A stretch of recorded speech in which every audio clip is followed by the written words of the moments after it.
return it on the following regular business meeting. And we have 3 choices as council.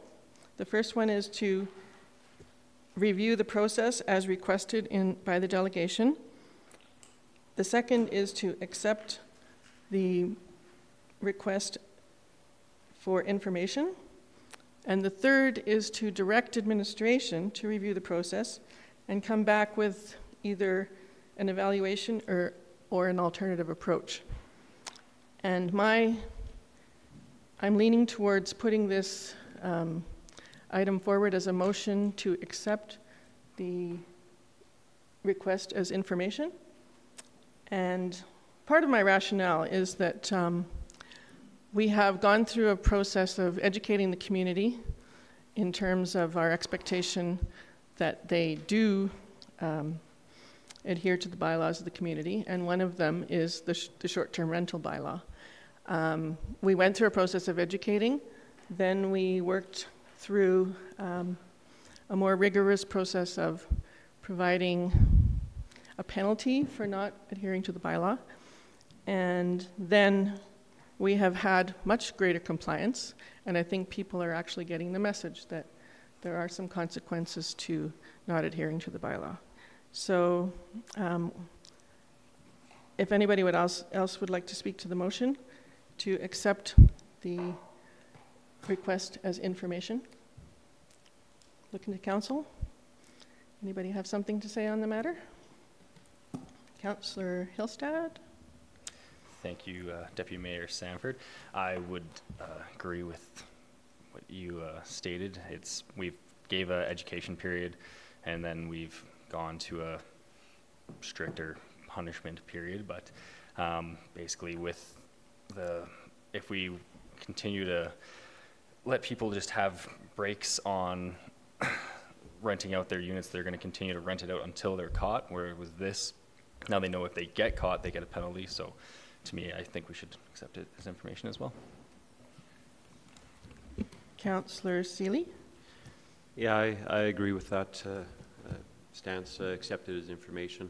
This one troubled me because it was one that maybe was true as far as from a fining perspective.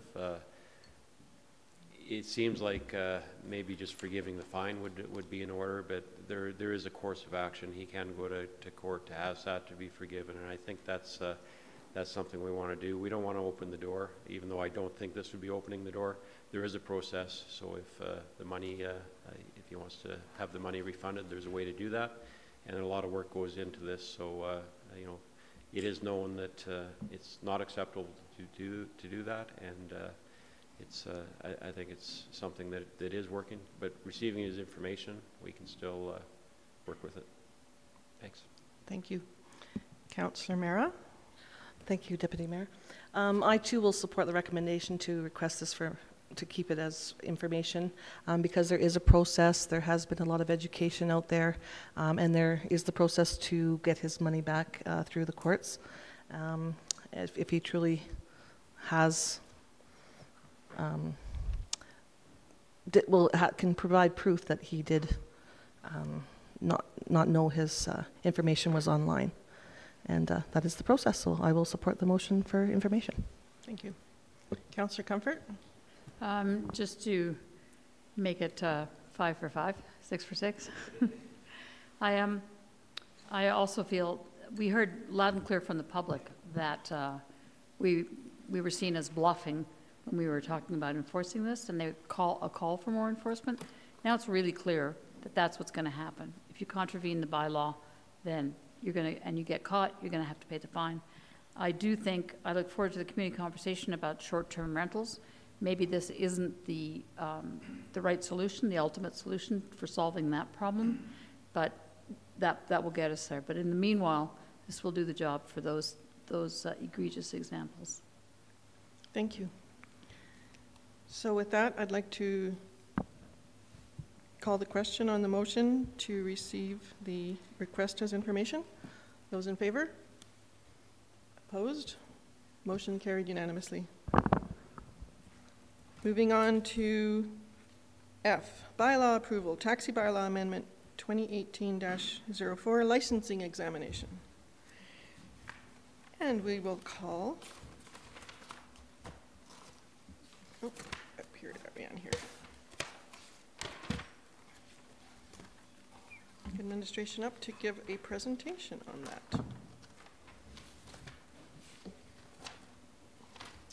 Mr. Orr, thank you. Thank you, and good afternoon, Deputy Mayor Sanford and members of council. For those of us who have not formally met, my name is Mike Lord. I'm the Supervisor of Bylaw Services for the town. I'm here today to present Taxi Bylaw Amendment 2018-04 licensing examination and recommend that council give first, second, and third reading to the amending bylaw.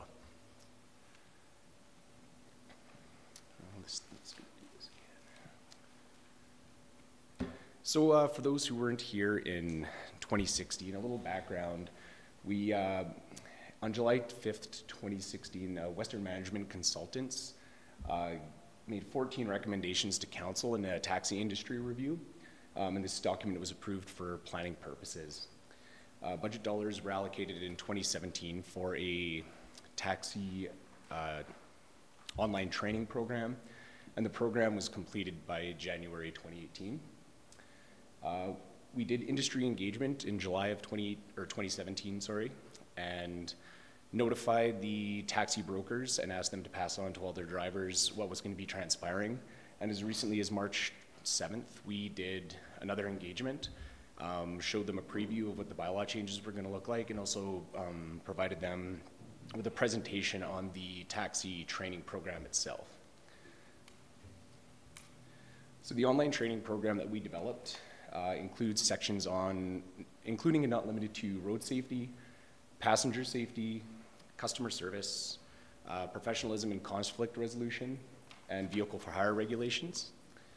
It's approximately 30 minutes in length, and the drivers will be able to take this orientation at home on a computer or mobile device. And here's some just previews of the program we had developed. There's a lot of educational modules as well as testing along the way, and mapping and a lot of other things that are pretty spiffy. So the proposed bylaw changes that we're asking for are to add a section to 22, which states how taxi cab drivers may be licensed.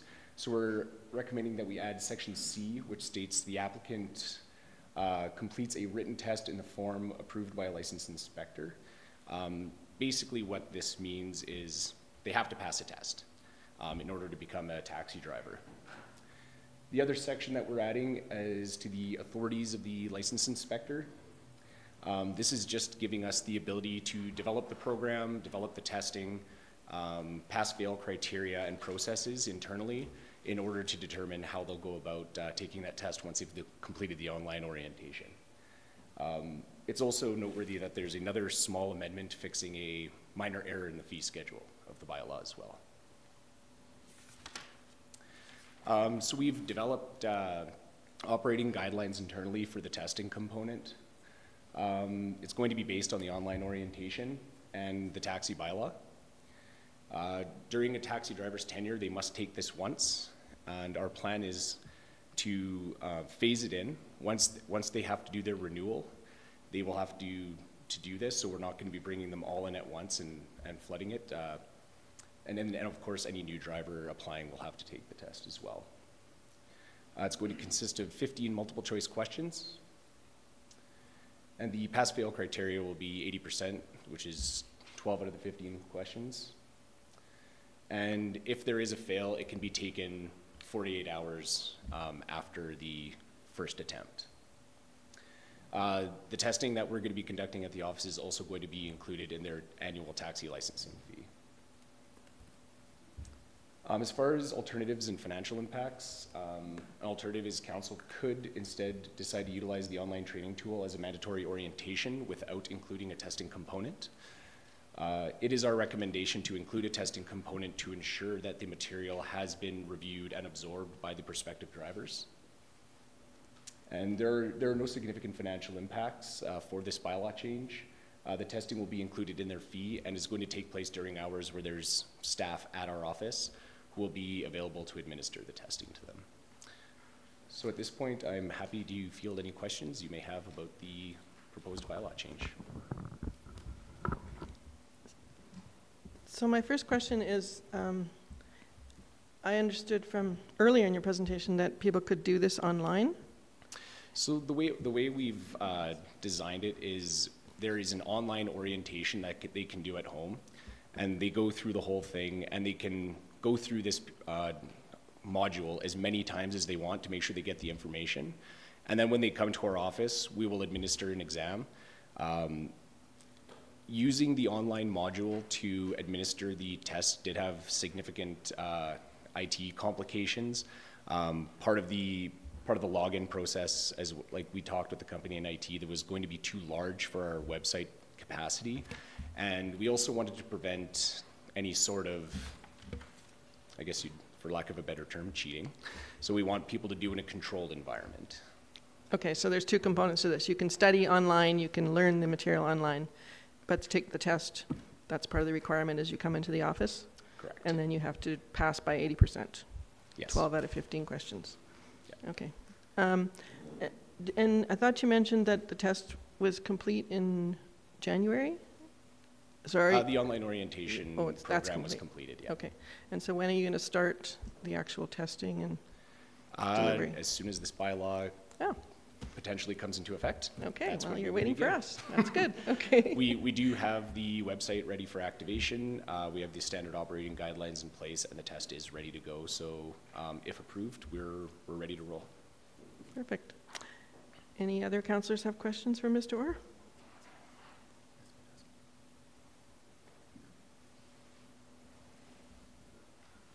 Councillor Comfort? Yes, thank you. Thank you for your presentation, Mr. Orr. So about how long do you think it'll take to get the 39 drivers examined? So the way we're going to phase it in is the drivers have to renew on or prior to their birthday. So it'll take until basically March of next year to get everyone through, because it's going to be upon their renewal. Administering everyone at the same time would have been quite an ordeal. So we decided once drivers decide to renew, that's when they will take the test. Okay. And what about if, I don't know, taxi regulations change and you'd need to offer like a retest or update to the test? What contingency do you have for that? Would it be, they have to renew annually? They renew their licenses annually? Yes, they do renew their licenses annually. If there happens to be significant bylaw changes or vehicle fire regulations enacted by the province that we do need to incorporate into this, we can go back to the company that designed it for us and have them do those edits for us. Depending on the significance, we may ask people to retest. If it's minor amendments, it'd be unlikely. However, if there was very, very large changes, we'd likely ask everyone to take it again. And you'd have the capacity to just give them updates to say, be aware that, boom, boom, if it's nothing major, presumably. Yes. Okay. And then I have one more question. Certainly. If I can read my writing.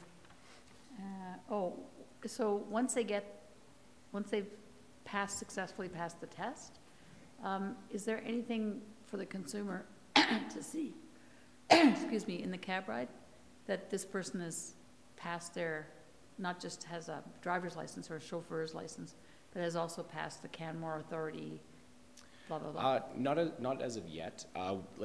We do require that taxi cab drivers display their license, and they aren't able to obtain one of those licenses moving forward without passing this.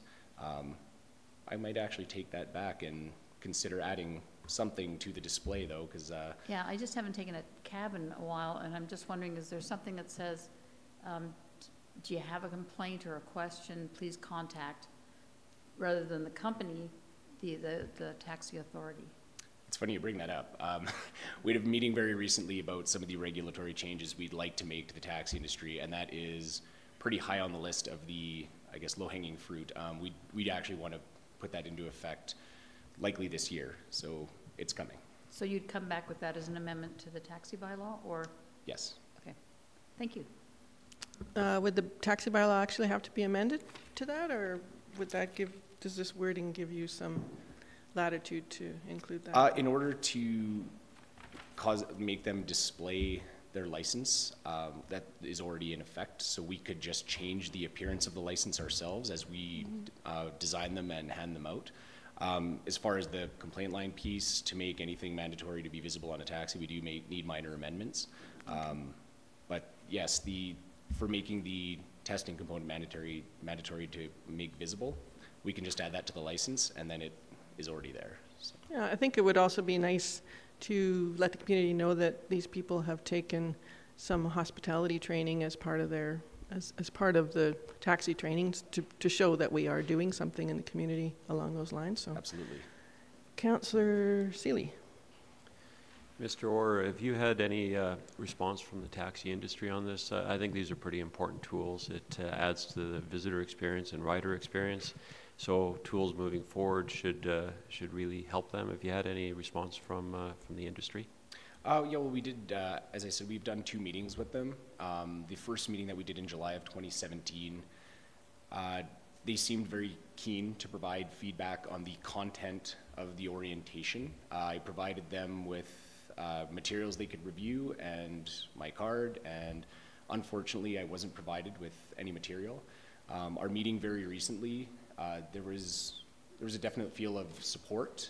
There was some trepidation from a couple of brokers who were concerned that it could be, I guess, too much of a stringent exam. But mostly we heard positive feedback from the industry. Okay, thank you. Good. Councillor Comfort. Sorry, one more question. Who is the licensing inspector? The chief license inspector?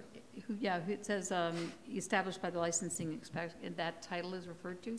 Who would that person be? So myself and the peace officers under my employment are our license inspectors, and the chief license inspector is Lisa DeSoto. Oh, a new hat. Ooh. Okay. Thanks very much. You're welcome. Any other questions from council?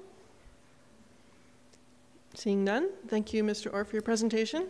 Thank you for having me. So with that, I would like to move that council give first reading to the taxi bylaw amending bylaw 2018-04, licensing examination. I would be happy to support that motion because we have been waiting a long time for this, and I think if we can get moving on it, it'll be really interesting to see the changes that it does and makes to the taxi industry and enhancements, so I'd be very happy to support it. Anybody else have anything to say? Councillor Mera? I too like this, and I will support it. I like the fact that we're including it in the licensing fee, so it's not difficult for them, and I think it's fair to all the drivers then that they're all on the same page, because the ones that are doing a good job, it's not fair to them that someone can just tag along. So I will support this. Any other comments? Councillor Seeley? I'll also support it. I think it's important work, and it's nice to add to the visitor experience. We have become a tourist town, and I think it adds a lot, and it doesn't seem onerous at all, and I think it'll really improve the industry and overall presentation and delivery. So thank you. Councillor Hillstad? I echo the same sentiments as everyone previously speaking. I think it's a great idea, and I think hopefully it'll really help and just improve our taxi services. Councillor Comfort? Yeah, I'm feeling left out, so I have to comment. I think that this is great work, and I was concerned initially that the exam wouldn't be stringent enough to make a difference to the performance of the operators, but because I myself had done online training and it wasn't very, difficult and didn't really test the people that were taking the course on anything. But I think this is a lot of work and thought has gone into this, and I'm really glad to see it, and I think it will improve the service, and it will be a help to the drivers and the operators, the business operators. So thank you for your work. Thank you for your work, Mr. Orr. I don't see any more questions from council. So with that, I will make the motion that council give first reading. I've already made that motion, haven't I? So, those in favor? Opposed? Motion carried unanimously. And I will move that council give second reading to taxi bylaw amending bylaw 2018-04 licensing examination. Any discussion on the motion? Those in favor? Carried unanimously. And I'd like to ask for leave to go to third reading of taxi bylaw amending 2018-04 licensing examination. Discussion? Those in favor?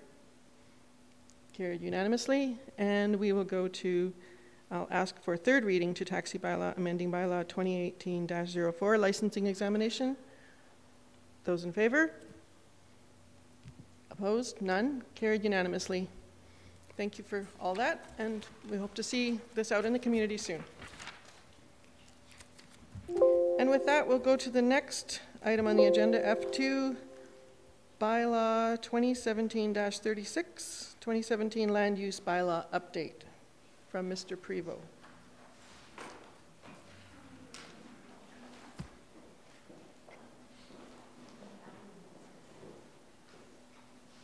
Ms. DeSoto?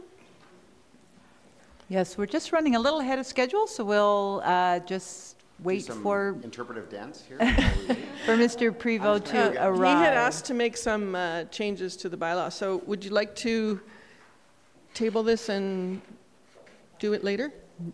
There are the next. He's on his way. I see him approaching with large binders. That means something.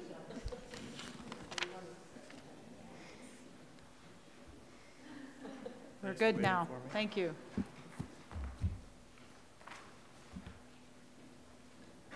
We didn't want to rush you because we knew that you had a couple of things that you wanted to address before. So do you feel that you're ready for that? We're good? This is a lot of, this was a very comprehensive part of our agenda tonight. And I know that administration has worked very hard on getting us to this point, so. I think we are ready, yes. Okay. Mr. Prevost is the Supervisor of Planning and Development, and he's going to give us the presentation tonight on the land use bylaw updates. Yeah, so thank you. So, yes, I am. Thanks for the introduction. And so this is our bylaw 2017-36, which we're bringing forward for second reading tonight. Before I dive into that, I just want to mention that at the public hearing last fall, we provided a list of sections that we would be reviewing as part of a new 2018 bylaw. Examples of some of those items were accessory dwelling units, downtown parking stalls, requirements, building heights, and reserved districts related to parcels of land. As an update, we've hired a consultant to help us lead that development, those changes to the new bylaw, and there's a heavy focus on engagement. So currently we're thinking of grouping all of those topics around the themes that you see here, and I'm sorry, some of the smaller dots don't come up very well, but those are the things like accessory dwelling units, building heights that I just mentioned. And what we want to do is engage in that way so that it makes it easier to focus the discussion on what the trade-offs and benefits are related to the decisions that might actually get made. And just so for a timeline, we intend to start engagement at the end of April for about 6 weeks. We'd like to bring our first reading to council this summer. We've allowed enough time for 2 public hearings, late summer, early fall, and then time to take any of those recommendations and consolidate them into a report to bring before council by the end of the year for second and third reading. But for tonight's second reading, we're going to be going over the same 3 schedules that we've gone to so far. So land use bylaw formatting, our omnibus amendment changes, and improvements to our green building regulations. Our focus tonight, this presentation, is going to be on showing you the responses we've had to feedback since last November's first reading and December's public hearing. You'll find that in both the staff report and in the presentation tonight. The items in black are the current language that exists in the bylaw. Items in blue are the items that council approved at first reading last year, and the ones in green represent the changes that we're proposing to make tonight. So just the first schedule formatting. This is just a sample image of what it would look like. We've had only positive feedback on this formatting change, so we have made no further changes to this schedule. On to Schedule B, our omnibus amendments. We've got 12 proposed amendments that I'll highlight for you tonight. The first is in this section 1.4.0.5, the rules of interpretation. The portion in black of this language is exactly as it exists in the bylaw today, and its intent is to define the terms shall, must, and may, but not defining the word should. What we had been proposing, which is now crossed out in green, was to adopt the exact same definitions that council approved as part of the municipal development plan last year, so that both of our statutory documents were aligned together and that the interpretation was consistent.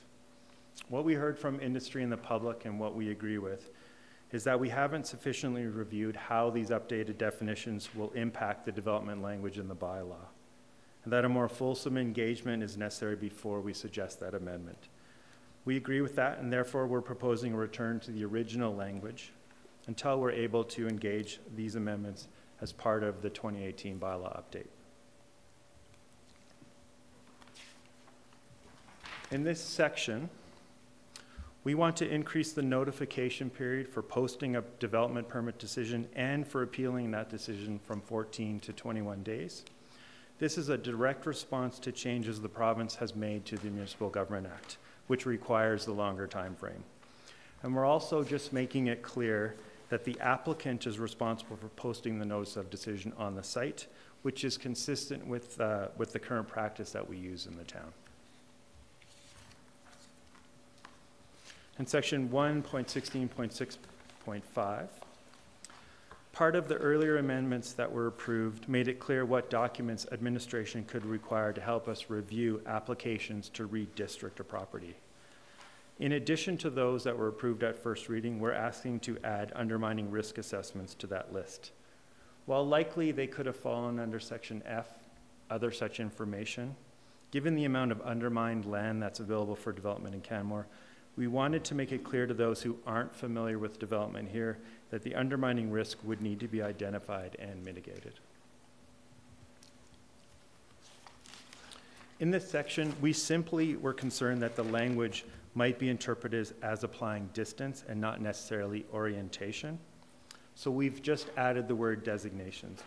What that actually does then is, if you look at the sketch on the left, the double frontage lot, double frontage meaning it's facing on a street on one side and a second street on the other, that we will simply, the town will determine which is the front yard, which is the side yard, and which is the rear yard, if any. The considerations on how we make that remain the same. We look at the desired orientation of the building to the street.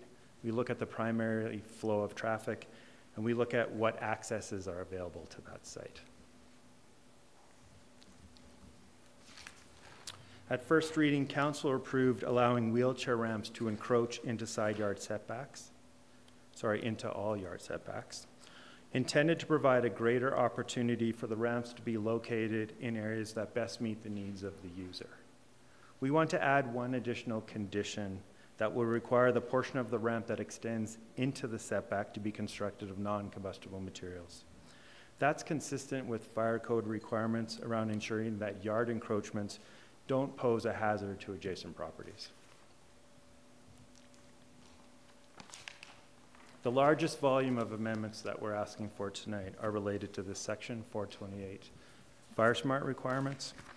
Essentially, since first reading in the public hearing, we've rewritten the original requirements in partnership with industry and fire smart professionals to make it purposefully more stringent, but with enough clarity and some flexibility that we won't unduly impact continued development in Canmore.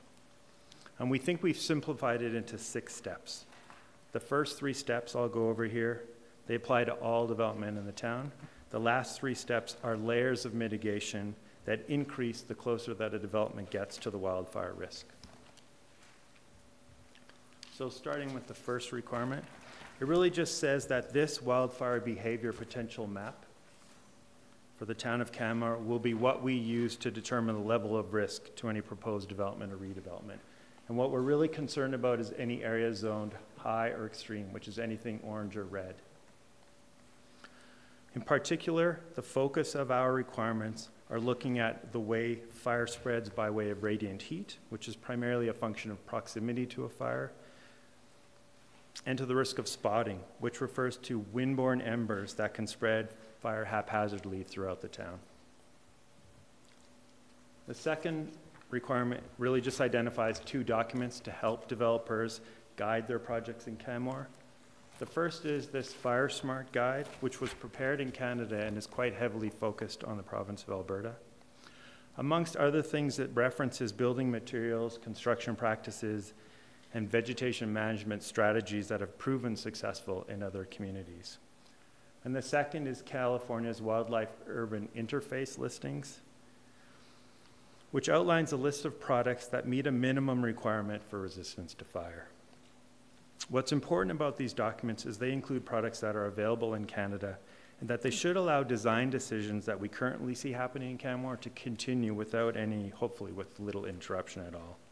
And both of these documents have been vetted by our design industry here.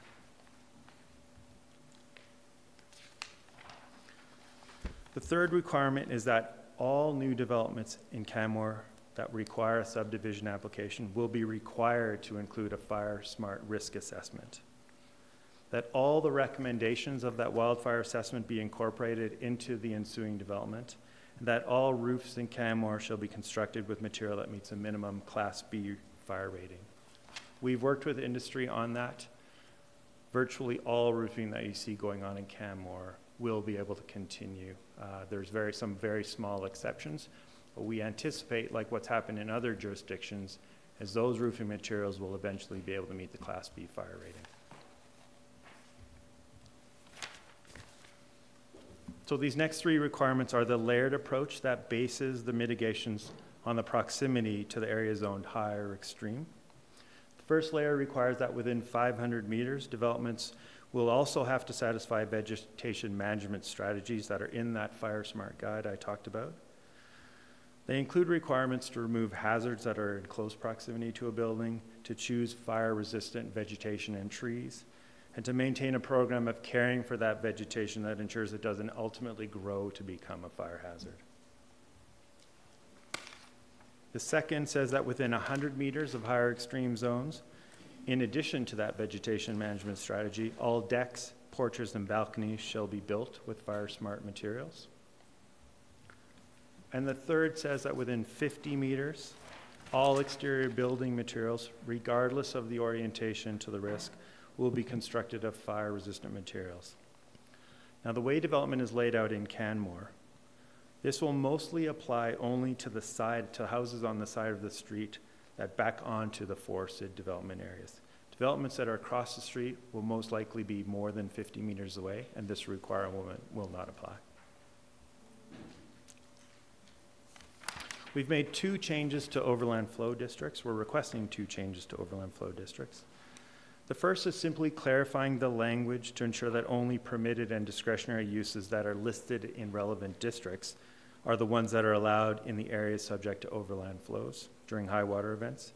And we're also broadening the list of uses to include wildlife corridors and wildlife habitat, as those 2 uses don't allow development that could restrict or pose a hazard to overland flows. And the second change is that our engineering group has further refined the minimum floor heights that are permitted in overland flow districts, with the intent being to, as much as possible, balance the floor heights of adjacent properties so that there isn't too large of a discrepancy between them. Essentially, we're trying to reasonably step up floor heights from areas that are lower to areas that are higher. So that wraps up the amendments that were identified in the staff report. But since this agenda has been made public, we've been turned on to a few more items that could use clarification, so I'll go over them here. The first is under this section where parking stalls are required. There's an error that I've highlighted in green here that drops the phrase "has parking" into the middle of the existing bylaw and it's in a bylaw that's clearly stating minimum requirements for a certain type of parking. We're just proposing to remove the phrase "has parking" from the line, as it has no purpose, and its removal would not affect the interpretation of the clause. The second is around bed and breakfast regulations. At first reading, council approved a maximum of 3 guest rooms to be available for use in a B&B, up from 2 guest rooms. What we've learned since is that our bed and breakfast definition still references only 2 bedrooms, which would obviously be contradictory to the change we approved earlier. So we're just proposing to remove any reference to the number of guest rooms out of the definition, because it's already covered in the portion of the bylaw and we don't want to duplicate it anyhow. And the last change is just a clarification to the green building regulations. So in line C, you can see that we've continued to reference the 1997 MNECB guidelines as our green building targets, even though if you look at the rest of the document, we've always intended to move to the newer 2015 National Energy Conservation Board targets around greenhouse gas emissions. This is just a transposing error which was actually pointed out to us by industry, and in tandem with them, we're choosing to correct this tonight.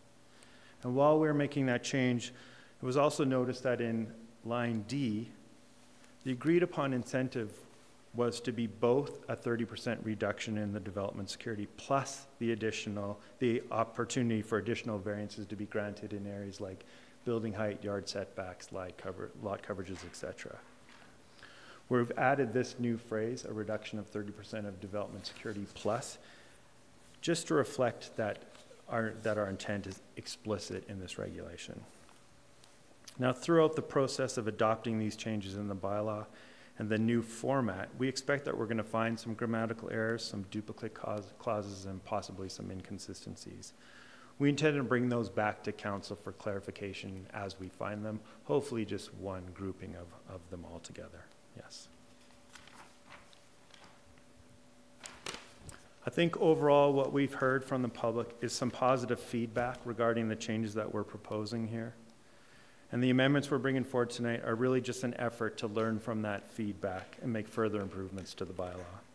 So with that, we're recommending that council give second reading to bylaw 2017-36, and if approved, give third reading as well. So that concludes our presentation. Thank you. And we're happy to take any questions. Thank you, Mr. Prevost. I thought it was interesting to see this bylaw in the blue line version, because when we did first reading, the proposed changes were presented to us in a table format. So it was difficult for council, to kind of find the context for the changes. Right. And so bringing it back with the changes at first reading in blue line and then the changes proposed for second and third reading in green really give us a good idea of the type of changes that are being proposed. So thank you very much for doing that. I know it was a lot of work to change the format, but it really helped us. So I appreciate addressing that concern. Thank you. I had one question about section 4.13.1.11. And there's a change in green there that I wanted to ask you about. So we weren't given the full land use bylaw. We were given the sections that were essentially changed, correct? Correct, Because yes. the full land use bylaw is your binder over there. It's this big thick one, yeah. So we were able to focus on the sections that were changed, and it was still a fairly sizable document, but that was helpful to us. So in 4.13.11, it's a bed and breakfast reference. Okay. And the changes at first reading were in A in blue, but then in B, there's a phrase in there that says, ensure that guest bedrooms not contain cooking or food preparation facilities in bedrooms or suites for use by guests. So can you just refer to what that would mean? I'm going to refer that question to Mr. Fish.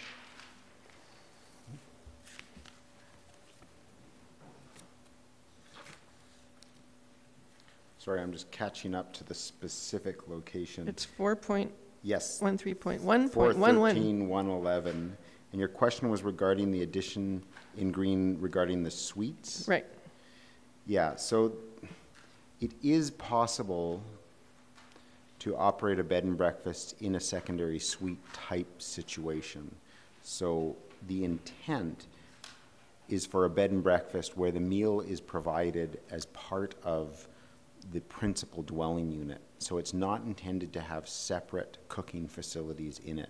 That's not consistent with our definition of a bed and breakfast, where if the guest stays in the bed and breakfast operator's home, the bed and breakfast operator is present and providing meals. It's not a rental of a secondary suite that has cooking facilities attached to it.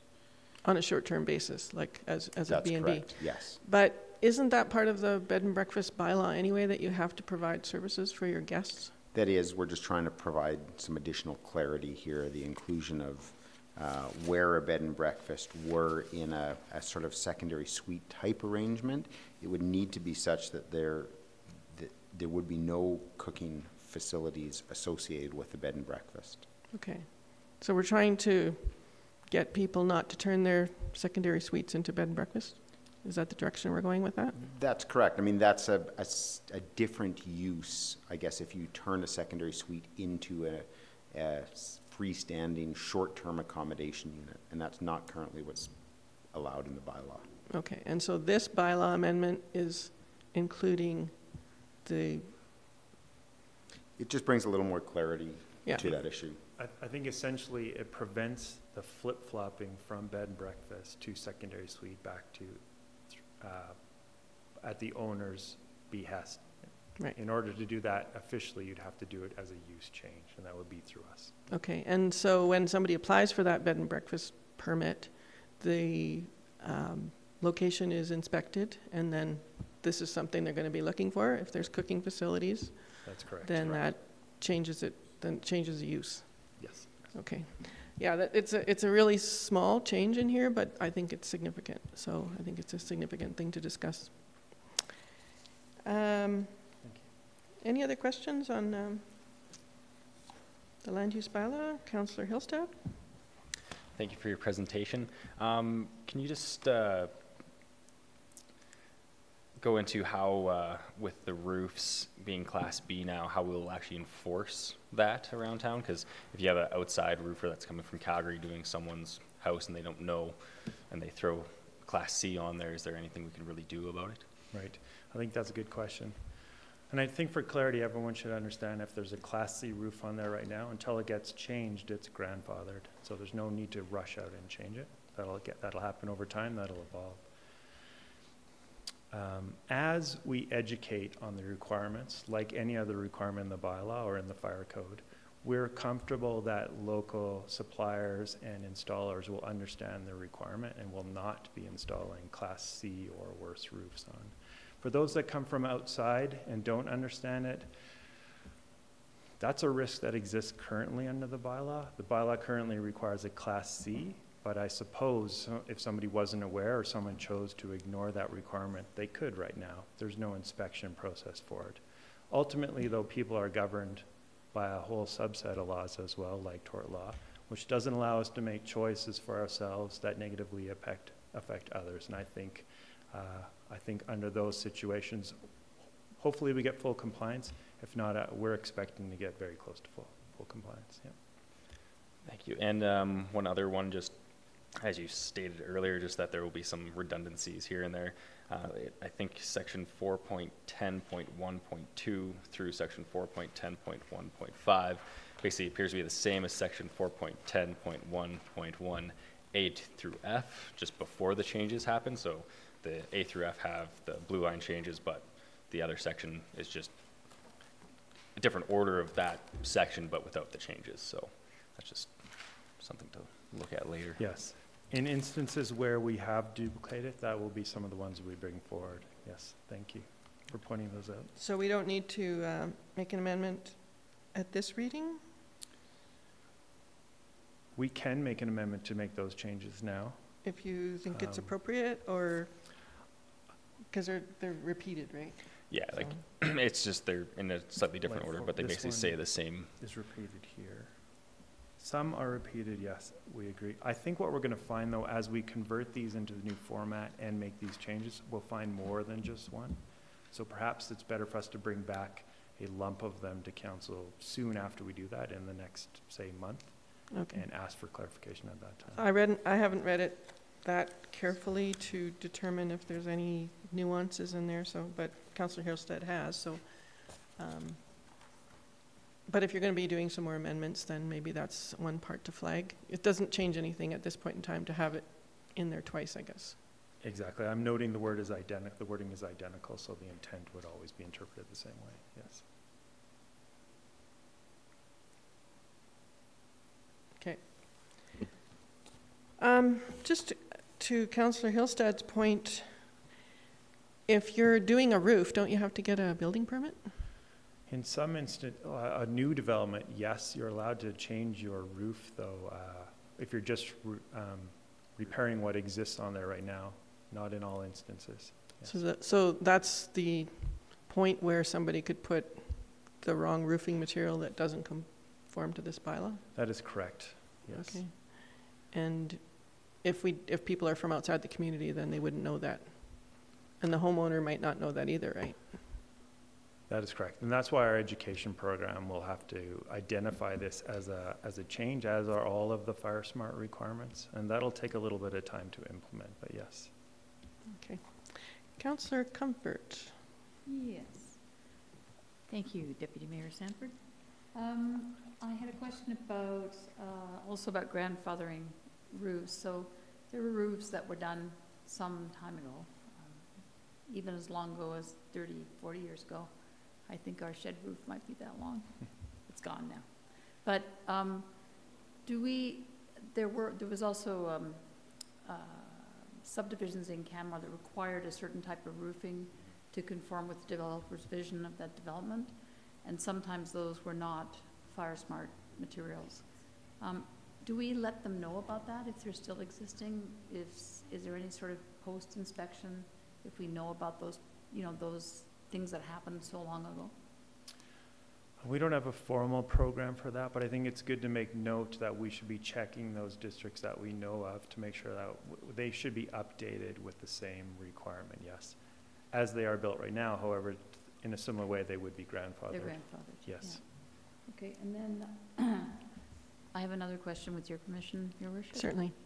And also, are some of these changes affected by the new Alberta Building Code? Does the other changes in that will affect this document? Any changes to the Alberta Building Code would supersede whatever we have in here. They have to be met, so yes. Presumably they would, if they are impactful, they'd be in a more stringent way, yes. So when we're looking at this document, the two documents that would supersede it, or it would want to be in line with, would be the Alberta Building Code and the Municipal Government Act? Yes. And anything else? There are other statutory documents to be in line with, but typically the only ones that impact development would be our land use bylaw with relation to the development permit and the Alberta Building Code with relation to the building permit, yeah. Those are the most frequent ones. Okay, thank you. Any other questions from council? Councillor Seeley? Mr. Prevost, thanks for this work. It's a lot of work and it's appreciated. It's very well done. Thank you. When I was sitting on the SDAB, we had a lot of height issues come, and we talked about shadowing and massing and everything else. Is there anything in here that would bring that to like a variance if it's less mass and shadowing isn't a factor? I think we're looking for the best building we can get, and sometimes can you just go over that, what that might look like in the document, if yes. That's been addressed? So overall, we actually pulled building height changes out of this and put it into the 2018 bylaw so we could spend more time working out a Canmore specific solution. So there are no changes in here that would affect building heights with the exception of the overland flow minimum floor elevations we talked about. And like we mentioned at, I think, the public hearing, in instances where we are requiring a higher minimum floor, we're allowing the height to begin counting at that new floor height and go up. So you're not artificially penalized for the new flow requirements. Everyone has a level playing field there. That's the only one that could affect height in this bylaw. Okay. And you've bought yourself some time to take a look at the issue and work with it. Yes, unfortunately, that time has allowed us to look at a lot of other jurisdictions' methods of doing that. We have some that we think might be quite successful. So we're very hopeful that the public engagement will gather interest in them. Yeah. Good. We're proposing quite a few changes in this bylaw, and with those changes, some things may not conform to this bylaw. So how are we going to handle things that are no longer conforming because we've changed the variables on that? Can you describe that? Yeah, I think that's a good question. So we have opportunities to show developments that are compliant or not compliant. And once we've changed a requirement, the existing buildings are all grandfathered under what they were either approved of initially, or in instances, and there are some of these developments in Canmore where they were developed before there were any guidelines, they are also grandfathered. And we stamp those ones as being legally non-conforming. And that's consistent practice throughout Alberta in development, yes. So if something's legally non-conforming today, but somebody wants to redevelop that lot and remove the legally non-conforming, they have to replace it with a structure that is conforming to the new bylaw? That's correct. At redevelopment, it would have to become conforming. Now, the nuance is if it's a redevelopment of only part of the property, the part of the property or part of the structure that is being redeveloped would have to be conforming. The parts that aren't being touched would not. Yes. Okay. And I think we have a lot of older buildings in Canmore that undergo that kind of scrutiny, and when people want to redevelop, they have to develop to completely different standards, I guess, if they're removing the entire building, right? That's correct, yes. I had another question for you about the garden centers. There was a definition in there, I think it's at the back of the agenda, that says may include the growing and selling of fruits and vegetables, but excludes the growth of or sale of cannabis. So it's very specific that there's items that you can grow there and can't grow there. But are we going to, at some point in time, address growing cannabis in our land use bylaw in the future? I'll defer to Mr. Fish on this one. Yes, it was something that we had considered as making part of, and I can't remember the bylaw number. Perhaps Mr. Williams remembers it. Was it 420? No, that's the section in the land use bylaw. 420 is the Banff bylaw. And we had decided not to because although we had some initial requests for the potential of growing cannabis, we felt that likely producers would seek less costly real estate to use for something that takes a fair bit of space.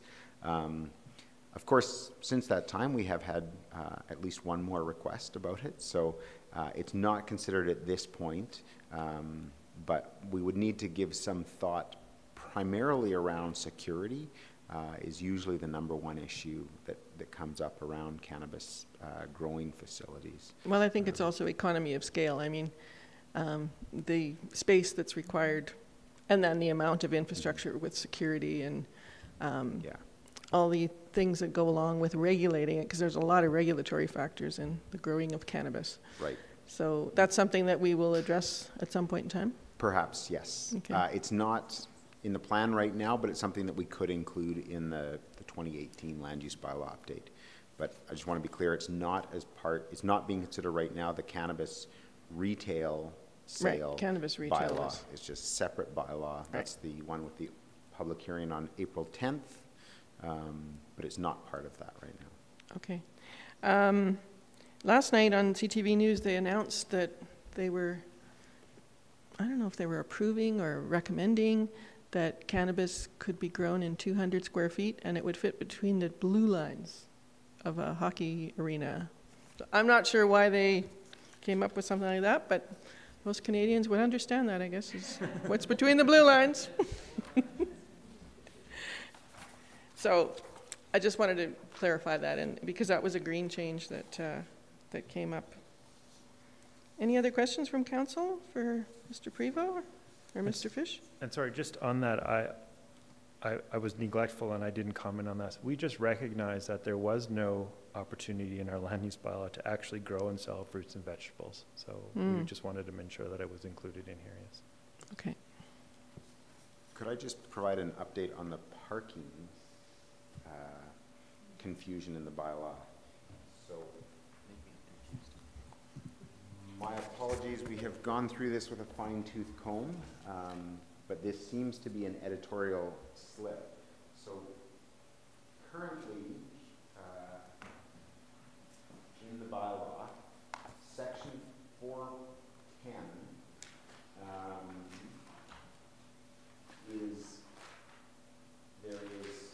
well, actually, sorry, just give me a moment, I'm going to find that section so I can show you specifically what's in the bylaw. And just in trying to clear up some of the wording, we inadvertently duplicated these sections. So currently, section 410 includes this first clause here, and then goes on to have these 4 more clauses here. So there's clauses 1 to 5.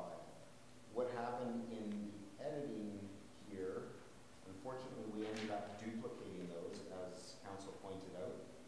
So now we're going to 410.1, and we have basically the 5 clauses here with the addition of 1 more. Unfortunately, what happened is that the old ones got left in this copy.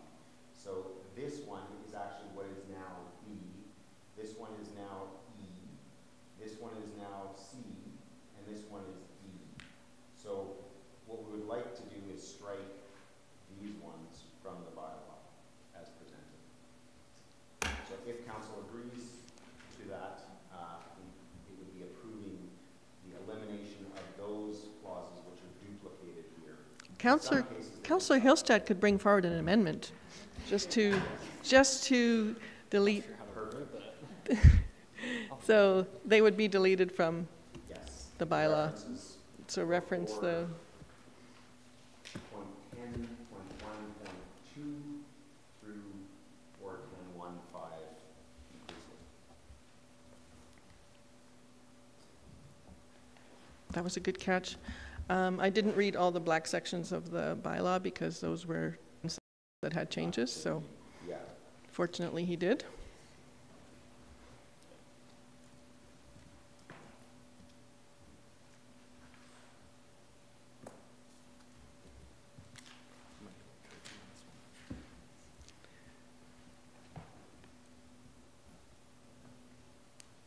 Councillor Hillstead, you'll basically have to wait until we put the motion on the floor, though, to make your amendment. So, well, I'm just gonna wait then.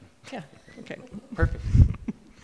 So, any other questions on the proposed changes to the land use bylaw coming up for second and third reading?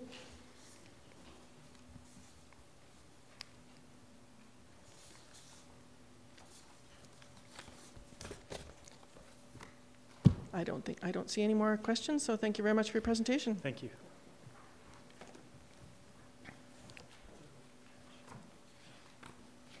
So with that, I will call for a motion.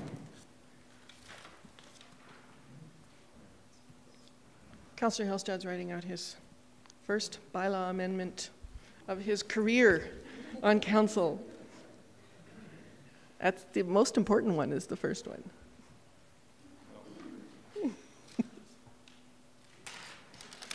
Just say delete. Just say delete from.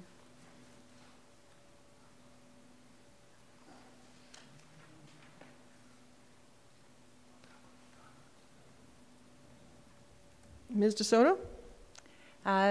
Thank you, Deputy Mayor Sanford. I believe you were going to put the motion for second reading Right. on the floor first. So the motion should be for second reading, including all of the amendments incorporated in green in the document, because those are new amendments. Yeah, and those are understood to be part of the second reading, but Yeah, we'll should say actually state it. specifically. Okay. You should state it to include all of the amendments that were in the document outlined in green. That Okay. should be part of the motion, yes. Okay. And then Councillor Hillstead could make his amendment to that motion. All right.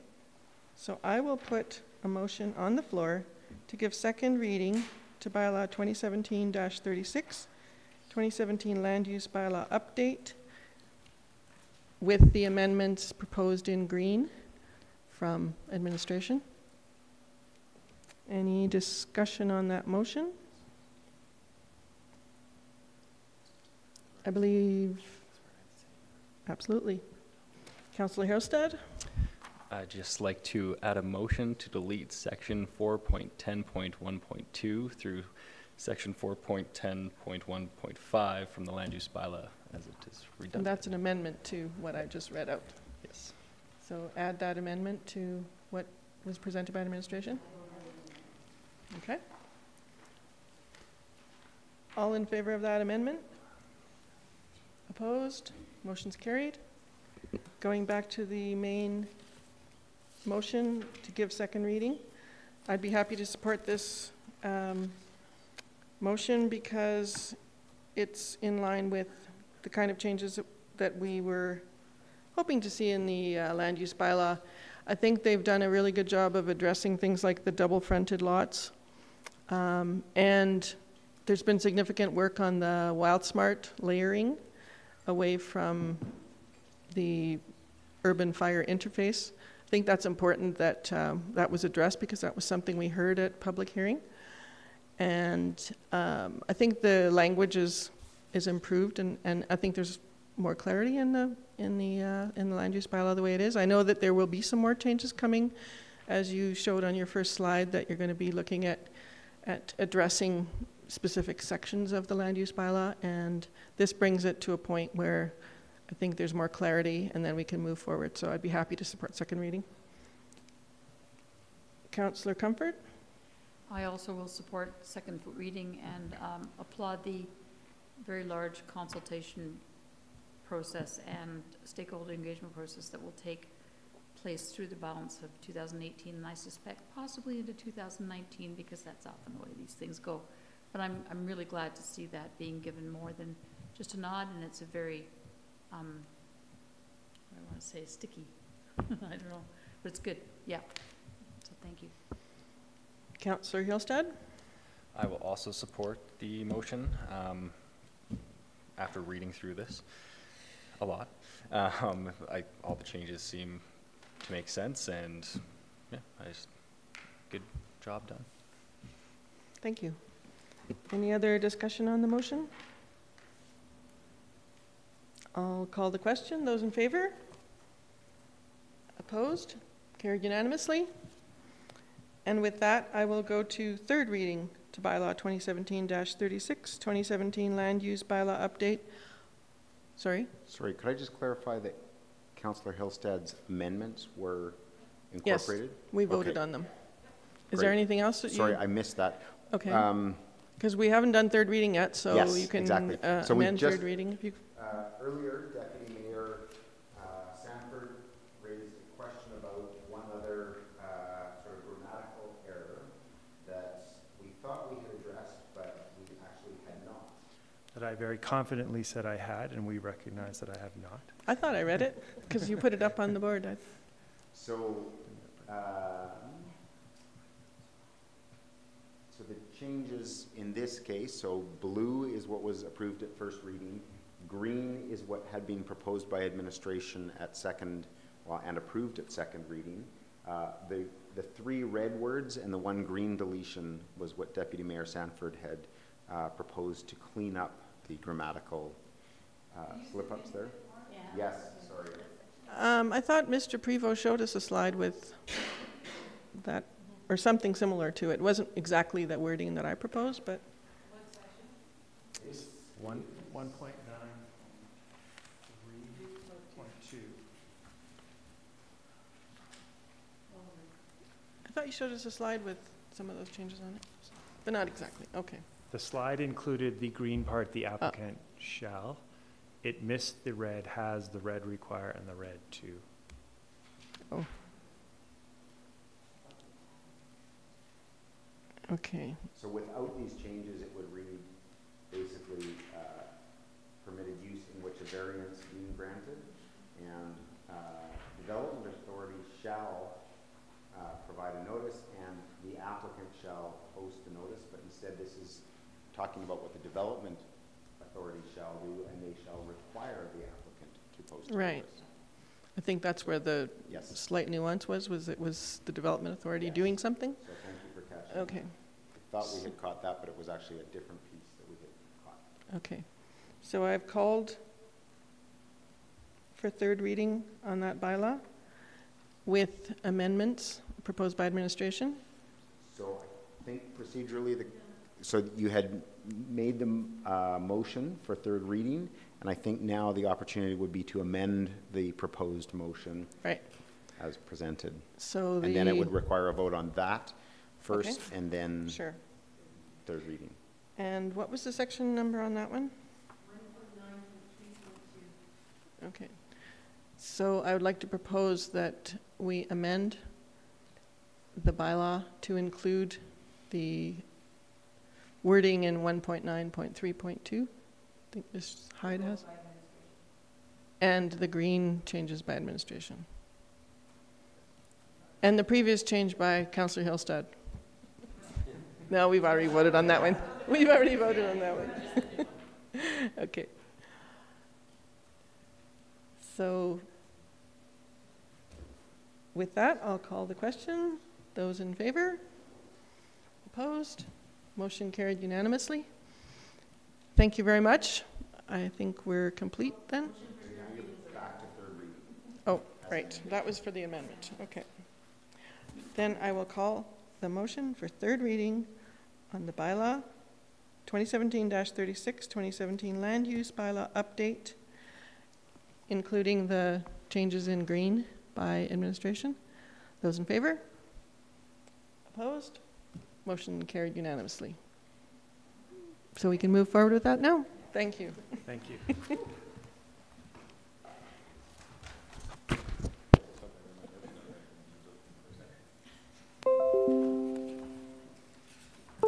Okay, so moving on to proposed fee schedule, planning and development.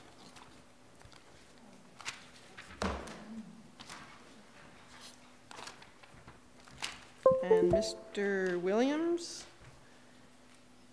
junior planner with the town of Canmore, will give us our presentation.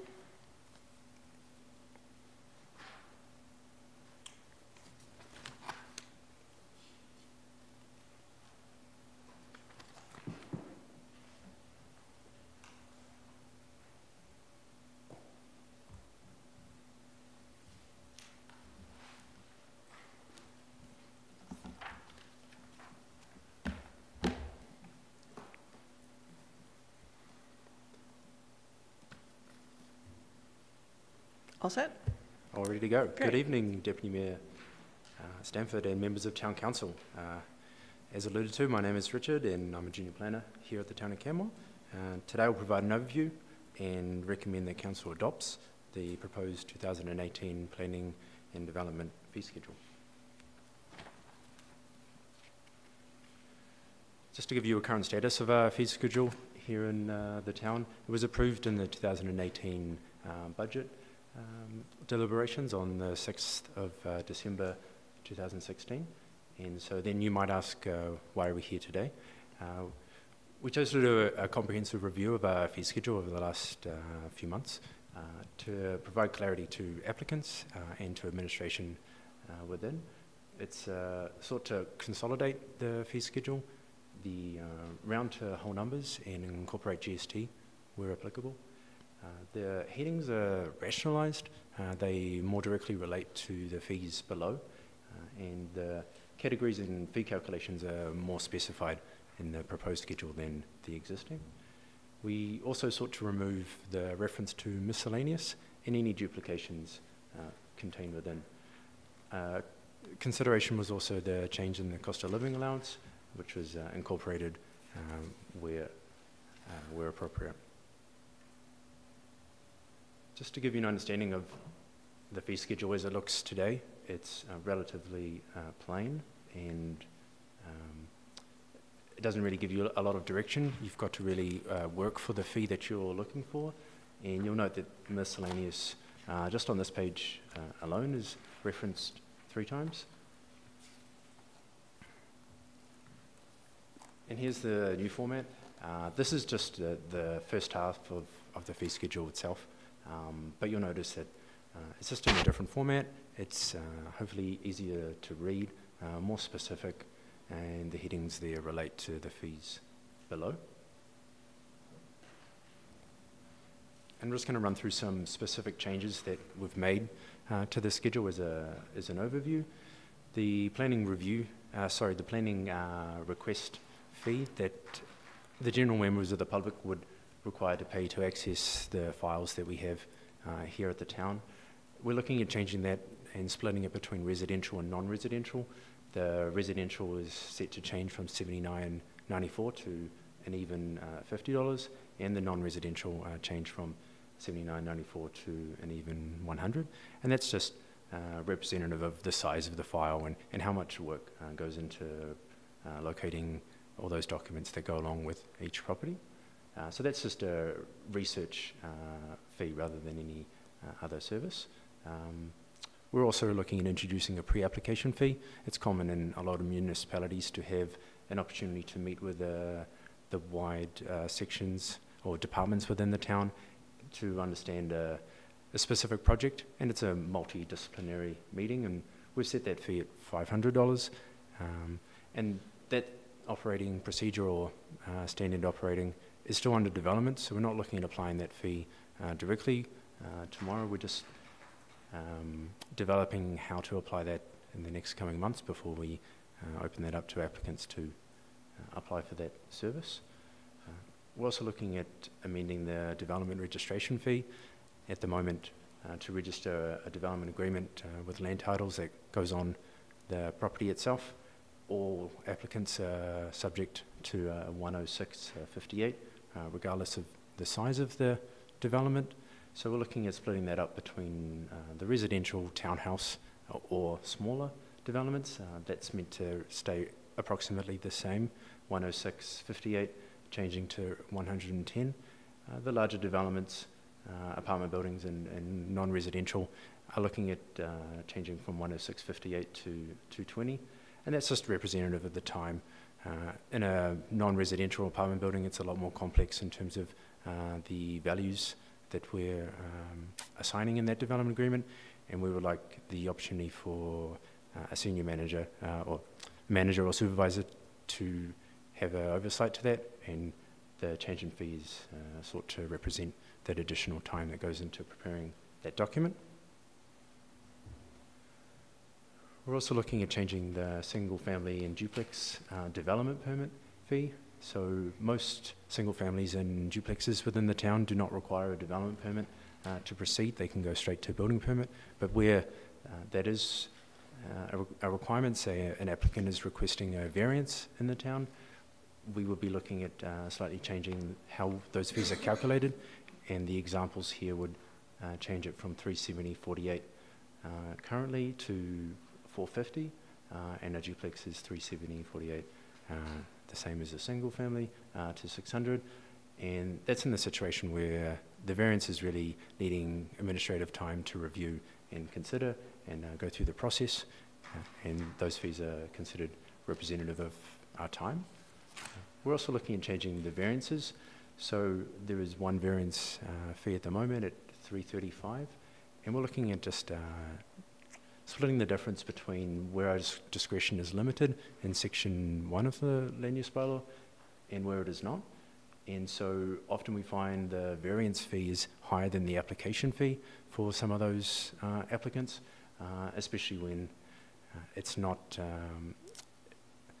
the variance requested is not overly controversial, and therefore we're looking at splitting that fee between the $340 for where we're limited, such as height or site coverage or setbacks, and where it's not limited, such as a fence or other matters that are not as restricted, looking at lowering that down to 200. We're also looking at introducing a decision-making fee where it goes to the Canmore Planning Commission or yourselves. At the moment, all those applicants or applications requiring that third party or oversight is included in the application, and that means all applicants pay for the opportunity to go to Canmore Planning Commission or yourself. However, when it does go to those authorities, administration takes a fair bit of time to put together a report and come and present, and therefore we're sought to have a specific fee here. And we've chosen to delineate between the residential and the non-residential. Residential set at 300 and non-residential at 500. We're looking at making a change to how we assess the commercial, industrial and institutional fees here in the town. At the moment, the commercial would be $619.15 plus $132 per square metre, regardless of the application. And for industrial and institution, it's $1,086 plus $86 per square metre. And there is a little bit of confusion out there when someone is proposing a commercial building in an industrial district, or vice versa. Therefore, if we incorporate it all in the same fee structure, there wouldn't be that confusion. And also, industrial buildings are subject to the same amount of architectural consideration that a commercial building would be. And so there isn't a lot of time saving there. So we're looking at providing the same amount of administrative time regardless of the application. And so we've chosen to split up the application into the size of the proposed development. The small addition at less than 49 square metres, the starting point is $500 plus $130 per square metre. The medium, the 49 square metres to 499 type of application is at the 700 starting point and 130 per square metre. And then the larger applications where administration really needs to spend the time with the applicant to get the best building for Canmore. We've started at $1,000 plus $130 per square metre. You also note just the smaller accessory buildings that is in a non-residential district. We're looking at changing it from 230 to 300, and that's just to account for the time that we spend on those buildings. And we've also introduced a per hectare rate for storage slash transportation slash vehicle display, and that's to account for a situation where a smaller industrial building is proposed on a lot, which then may qualify under the smaller base rate, but they're looking at using the entire parcel for another purpose, and so applying a per hectare rate allows us to incorporate the whole site into an application, and they put it to use.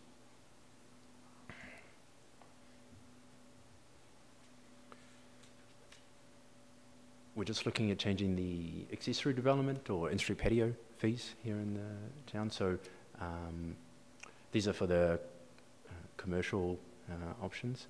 So the deck, the balcony, the fence and retaining wall, we're looking at lowering that down from $334.95 to an even $300, and then aligning that fee with the in-street patio fee, which is currently $203. We're looking at changing the extensions for subdivision. At the moment it's a flat fee at $543.03, and we're just looking at comparing the size of the subdivision to their extension, and so we're proposing a percentage rate at 25% for the first extension with a minimum of 500, and then the second extension being 50% with a minimum of 1,000. We're also introducing a new fee for a text-only bylaw amendment.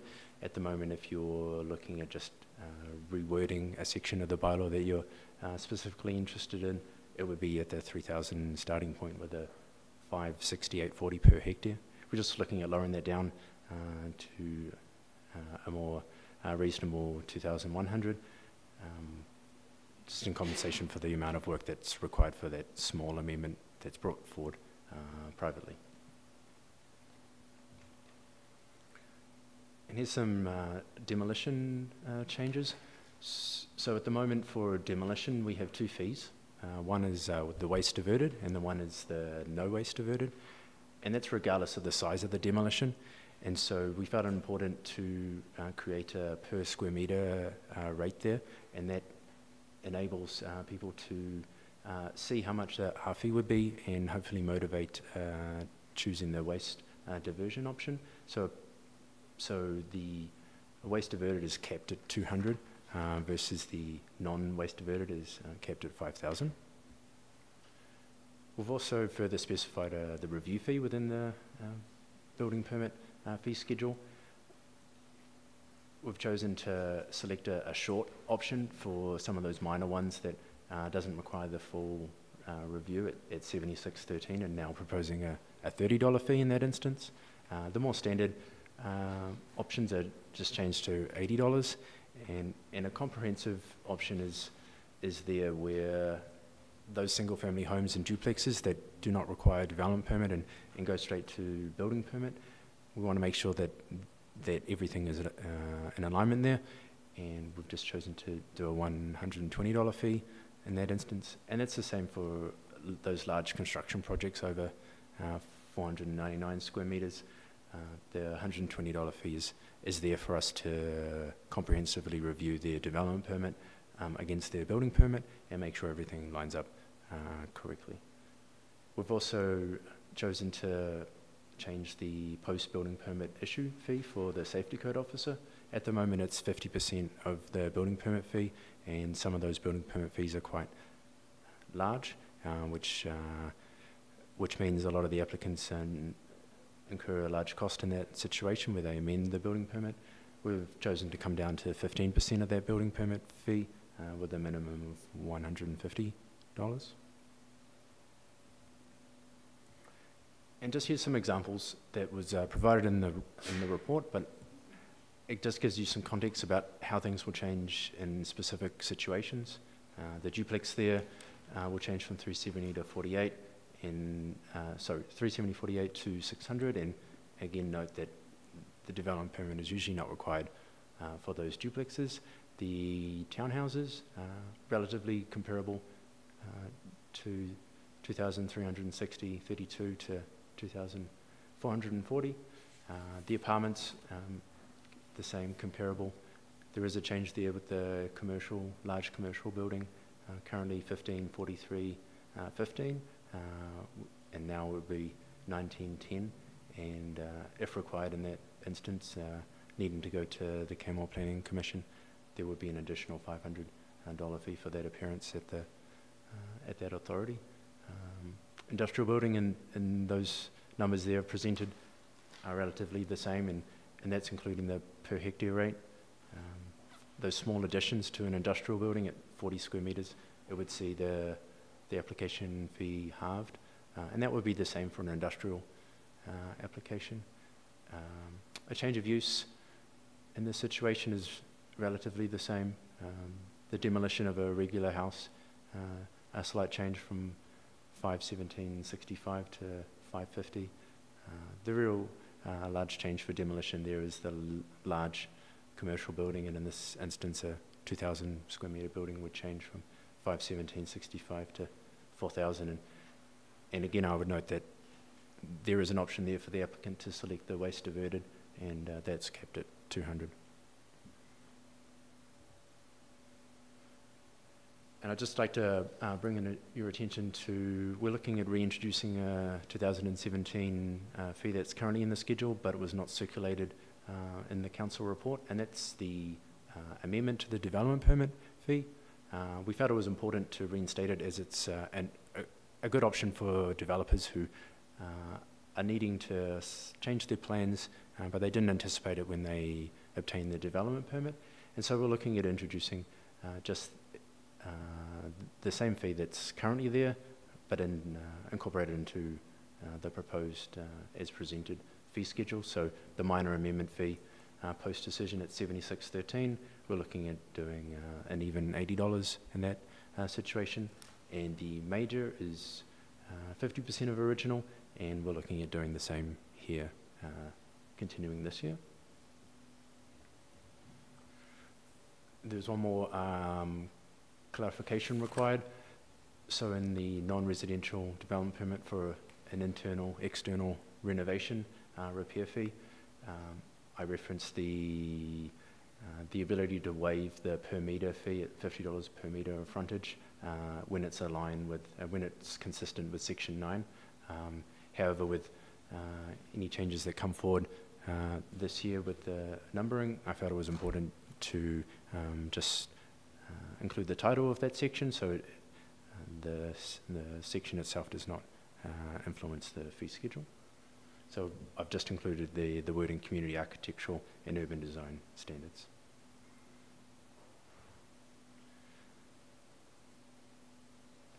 We don't expect any significant change to the financial impact to the revenue here in planning and development. We've discussed it with Boulder and their liaison meeting. They're generally supportive of the review and the changes proposed. And the strategic alignment here today would be delivering services in a fiscally responsible manner.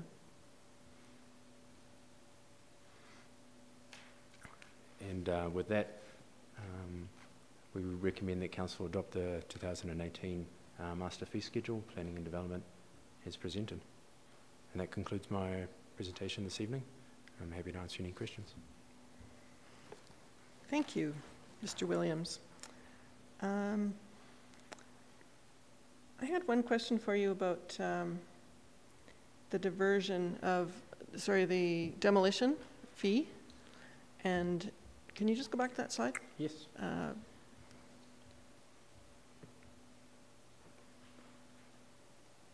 think it might have been the next one.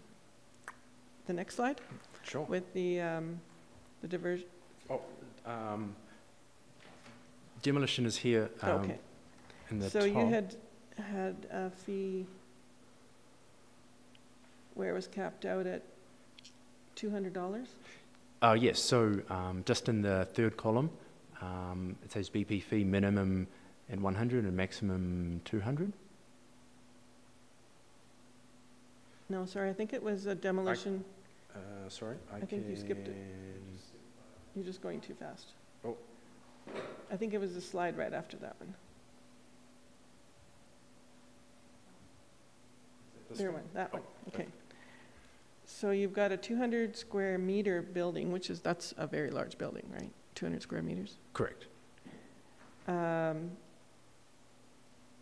how do you go from a $4,000 fee to when you encourage the applicant for a waste diversion option capped at 200? Yes, so in the schedule here, so there's two streams you can go under. The waste diverted or the no waste diverted. And so I showed an example of a no waste diverted at $2 per square metre for a 2,000 square metre building is a fee of $4,000. Okay. However, the applicant could choose to go under the waste diverted stream and divert waste from the landfill. They would be charged at 50 cents per square metre. And that would still be capped at a maximum of 200. So if they chose to divert waste in their demolition, rather than paying a $4,000 fee for the building permit, they would pay a $200 fee. Okay, and so that's per square meter. So that's where you get the number from? Is based on per square meter? Correct. For the non-waste fee, 4,000. So they would pay that fee to the town, but then they would have to dispose of their waste in a diverted manner. So they wouldn't just be landfilling it the whole load. Is that correct? Correct. They would need to sort on site to reach those. So they would be committed to sorting on site to get that number, to get the lower fee. Yes, or if they can sort at a third-party location. Okay. Yeah, Mr. Williams is correct. I just wanted to clarify that these fees are just relating to the site. So open to options under the waste diversion. So in some cases where a house is going to be just demolished, an ad has been run in the paper, and they have the opportunity for the public to come to the house and remove items that they would reuse. So regardless of whether or not it's sorted at the waste at the waste site, it's much better to reuse something than to have it sorted and recycled at the landfill. So we strongly encourage sort of a reduction in the waste, and so in some cases we will use the lower permit fees for situations where people have significantly reduced the amount of waste leaving a site, regardless of whether or not they actually do the diversion and sorting on the site and then at the landfill. So we're open to alternatives under the waste reduction, is maybe a more accurate name of that, rather than waste diversion. But that's the principle of what we're trying to get. We're trying to get people to reuse materials and, if necessary, sort them so they can be recycled. Okay. And when you issue the permit, you're issuing it based on their intention of doing these things? And so can you confirm that they do the things that they say they're going to do? So you can issue them a permit to do something, and then essentially... That's right. In some cases, we have asked for clarification of what they're doing in terms of, you can get your scale, the weigh scale receipts from the landfill. We've done that in very limited circumstances. It becomes a bit of a time management piece, how much auditing we want to do. So there's a high degree of trust. Yeah, okay. But you are encouraging people to do the right thing by... Absolutely. So we're verbally doing it, but ultimately the fee schedule is also hopefully significantly encouraging people to do the right thing. Mm-hmm. And the planning department's in discussion with solid waste, and this is considered a step in the right direction about how to refine the process going forward for demolition, as they want to encourage people to divert waste and elongate the life of the landfill. And so it is a discussion piece. However, this was thought as a way to move the discussion forward, at least in part. Oh, I think it's a great idea. I just couldn't picture it, so thank you for describing it. Any other questions from members of council? I liked some of the wording that you had in here that said the fee schedule is applicant focused, and you rename the headings to directly relate to the fees. That's got to be helpful. The format as it stands at the moment, it's difficult to read, and you do get lost within it. Sometimes a fee can be in there, but it may not be used because of the overlooking nature of everything. So hopefully a schedule that's a little bit clearer, as people were able to come to the town with the right, anticipating the right fee, and we're all on the same page. Yeah, and I like that you've taken things out of miscellaneous and put them in headings and categories, because it's much easier to find that way. Yeah, miscellaneous is not. It's not a very good helpful place to put things. Councillor Comfort? Thank you, Deputy Mayor Sanford. Thank you for your presentation. I had a question about the pre-application meeting fee. That's a new fee, I believe? Correct. And was that instituted because somebody says, I'm going to drop by and talk to you about my project, and then before you knew it, plans were out, you're looking at it, and it's taking up considerable time? So is this... only in part. Planning would welcomes any member of the public to come in and discuss their project or idea, and that would not change. The pre-application fee is more meant to get all the departments within the town that would have an interest in an application, engineering, solid waste, fire and parks, CCHC, those kind of members together, all in one space to give a comprehensive look at a proposal and provide written comments back, including documents and studies that are required as part of an applicant submission, and any initial feedback to really get their project moving in the right direction. And so we're not looking at applying it for for someone who's interested in coming to talk to planning specifically about their proposal, we will do that. So it's for something that's a bit more complex and more far-reaching to the departments. Yeah, I mean those larger projects where someone's really looking at expediting their proposal and getting any issues worked out early on, and the providing of the written comment back to the applicant, they can really take that back and submit a complete application when they're ready, is considered to add value to their development. Okay. And I had another question. Oh yeah.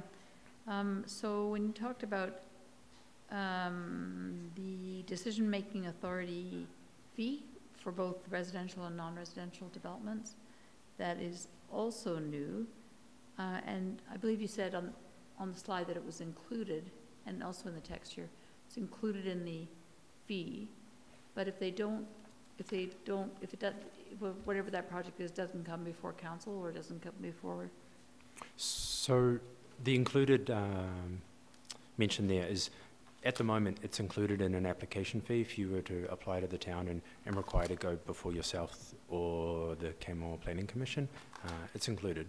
And that means all applicants pay for that that time that administration takes to go to those decision-making bodies. And so the thought there is to make it a separate fee, and so the applicants that are required to go to those decision-making authorities, they pay for the time it takes administration to prepare those reports and present, and the level of oversight that's provided. Makes sense. Okay, thank you. You're welcome. And I note that you have a copying fee in here, but copying or scanning, but everything is usually available through download, is it not, to most people? Yes, that's correct. So the documents there are all available on Canmore, and it's a provincial requirement. But some people like the paper copy, and so that's a service that we offer. The copy scan option is in the bylaw at the moment. We just further specified it here in the proposed bylaw, and that's just where someone needs a copy of something, and it's no trouble for us to do, but where applicable, there is a fee for that. Yeah, but you can get it for free generally as a download, right? Yeah, maybe not everything. All the documents, land use bylaw or any policy Right. And such, they're all available on the website, which you can print at home or at any other location. Yeah. So that just gives people a choice, I suppose. Correct. Could I just add, I think the piece where we most likely or most frequently charge the copy and scanning fee is if a homeowner comes to get a copy of the original development plans, maybe they're a second, third, fourth owner of a property and don't have the original plans. It could be that the town has those. So in some cases, that was the one above, the viewing request for plans or documents. And so in some cases, they would like a copy of those. So we will provide that for them, but there is a cost to that. Okay, So but that's that wouldn't be generally what that is. available by download then? That would be more of a... Exactly, right. Yeah. So it's not a readily available document that's in a paper file Sure. at this time, so. Okay, and people still do like paper sometimes, right? Yes, Sometimes they need paper. Yeah, I mean, it's the same fee for scanning it. Yeah. So we sort of encourage the scanning of it. Perhaps at some point we would go to a differential fee that was higher for a paper copy and less for a digital copy, but. Okay. Any other questions from council for Mr. Williams?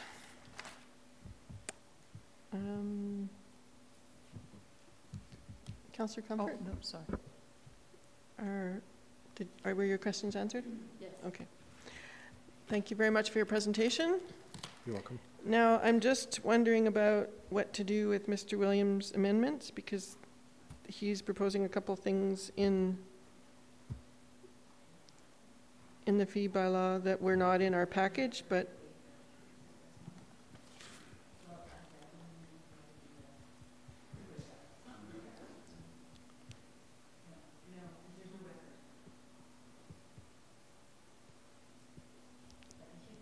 So we have to include them. Ms. DeSoto?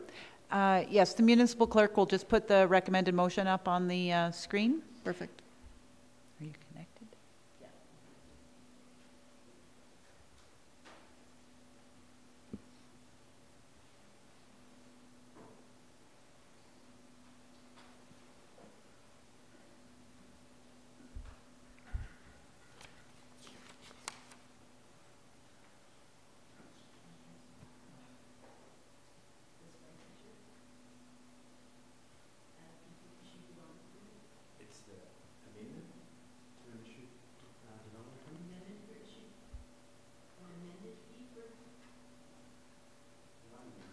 We're just amending the motion to include the couple of things that Mr. Williams wanted to bring back into the fee schedule.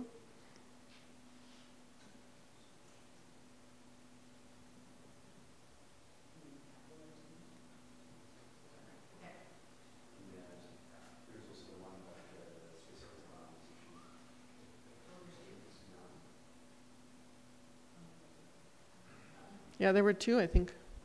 Is that correct?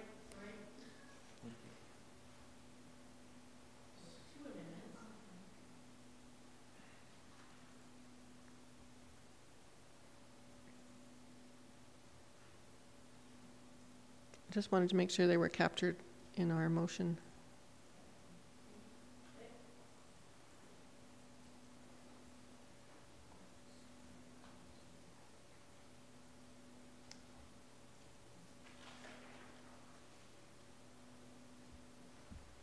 The other amendment was just to change the reference from section 9 to the new community architectural and urban design standards of the land use bylaw, which is now section 12, thanks to third reading of bylaw 2017-36. Right. So it was referring to the 45 minutes ago. So it used to say section 9, okay. And then we realized, oh, because we're changing the numbering, we're going to need to avoid those references to those specific numbers.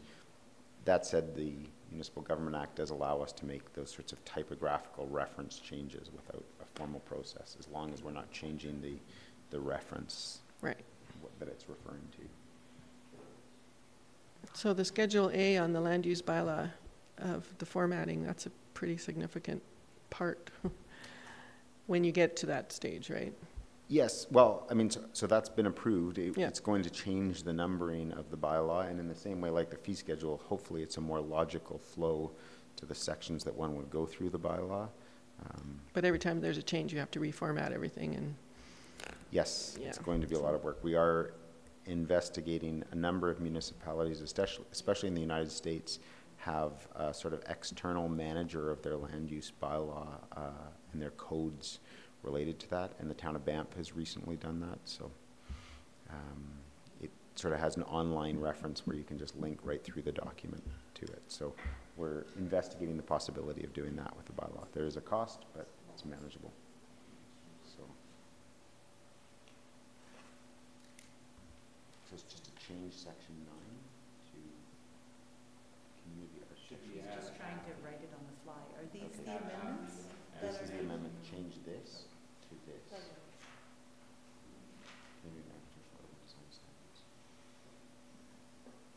So it's actually replace.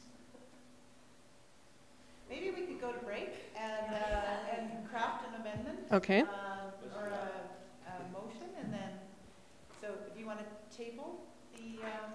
Okay. I will table the motion that council approve the 2018 master fee schedule. Planning and development fees is presented with 2 amendments, and Until after the break. until after the break, and then we'll come back with the proper Correct amendments. motion. Yes. And we'll take a 10-minute break. Okay. Thank you very much. Thank you.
I will call the meeting back to order. And we will go to the motion that we tabled. I'll bring it back to council then. And the motion has a couple of amendments on it. So I will move that council approve the 2018 master fee schedule, planning and development fees as presented with 2 amendments. Add a fee entitled Amendment of Issued Development Permit, minor $80, major 50% of development fee, and amend the non-residential development permits fee to remove the reference to S9 of the land use bylaw and replace it with community architectural and urban design standards of the land use bylaw. Any discussion on that motion? I would like to just say that the land use bylaw looks really good, and I think it's much clearer and it's much easier to read if you compare it to the old version. So I appreciate all the work that's gone into it and all the thought. Any other comments from council? Seeing none, I'll call the question. Those in favor? Opposed? Motion's carried unanimously. And then we will move on to the integrated parking management planning. And I believe Mr. Asarte will be presenting.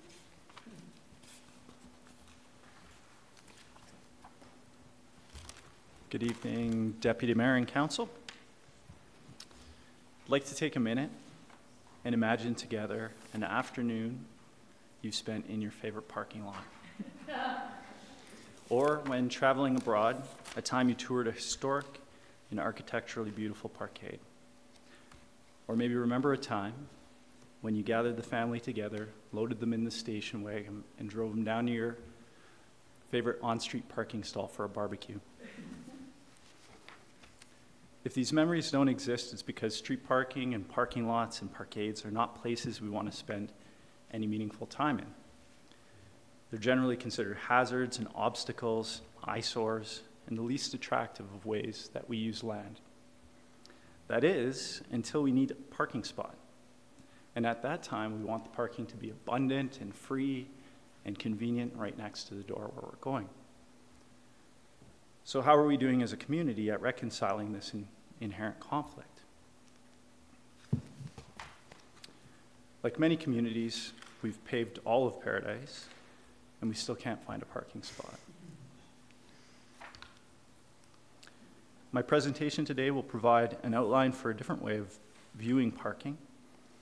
We've completed a parking study that's helping us to define our problem and outline solutions that have outcomes that align with our community vision and values, and we're going to review those. I'll spend some time discussing the integrated parking management approach, its benefits, and I'll conclude with an overview of proposed next steps.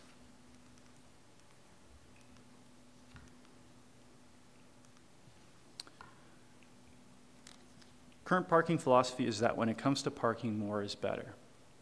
We try to predict need, build conservatively, and if that parking fills up, even for a short while, we'll add more. This becomes a self-fulfilling prophecy as abundant parking supply encourages vehicle use and sprawl, causing parking demand to ratchet up and ultimately resulting in vehicle dependency, where we are in North America. The solutions create more problems. However, because there is a separation in time between the policy and the projects and the results, the cause and effect is lost. Planners are puzzled by this. As parking is added, the problems only grow in size and complexity. They're never solved. The frustration is captured here in a photo of planners in a brainstorming session.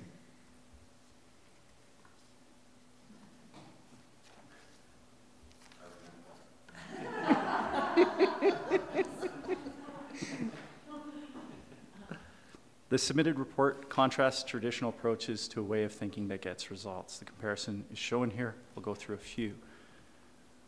Old parking paradigm. Parking problem means inadequate parking supply.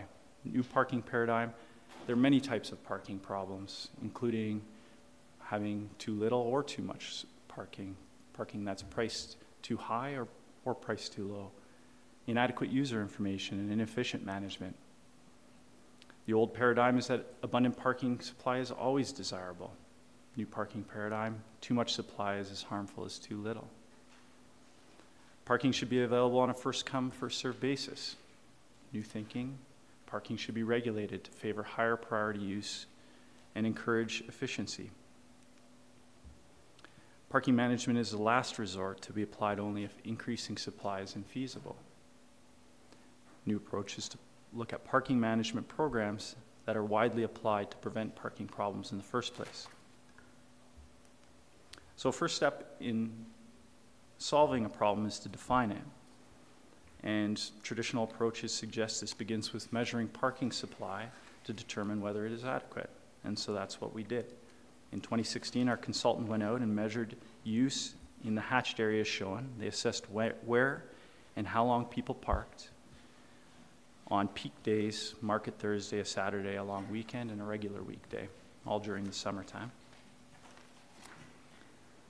The results of the data collection phase were presented by the consultant last summer at Council. These results indicated that in a number of locations and in a number of times during the measured periods, more than 85% of parking was utilized, and in some areas, that parking was utilized 100%. In other words, in some areas and at some times, parking was full. The results are shown in this table here. Orange bars represent the proportion of time during business hours that parking was full on the days that were measured. Green reflects times when parking was well used but not full. And the blue represents the portion of the day that there is ample parking available in each of those areas. These are business hours, which we took roughly 12 hours a day. People want convenient parking. When we can't find it, we hunt. We'll drive up and down roads and lanes to find a perfect spot. There are many issues with this. The orange bars are bad. Traditionally, we'd use those first graphs to decide where we were going to add more supply. The parking management approach suggests to dig a little deeper and maybe define the problem a bit differently. Here's a graph that combines all parking areas and considers use throughout the day. Something interesting happens here in that at no time we measured, again, this is peak time, peak summertime, at no time that we measured did we hit 70% utilization of parking stock during a weekday. And that result was consistent with the weekends. So this suggests that our parking problem is not at all with supply. Parking is expensive to provide and detracts from our public space, so we also need to be mindful of the blue bars, portion of the time where we're underutilizing our parking. The fact that we have full parking at some times and at some locations, while we have an overall underutilized stock in aggregate, points to issues with the way that the available parking resources are being managed, as opposed to a supply problem. Digging deeper into the report, we see that the problems are more nuanced. Peak parking, peak times, and in certain places we can't find parking easily. This parking is jammed. That generates the hunting for prime spots. And meanwhile, we have an abundance of parking, which is attracting vehicle traffic in general. Our parking management approaches are contributing to congestion issues. Think about this. We have one route across town that's via either 10th or Fairholme and the Bow Bridge corridor.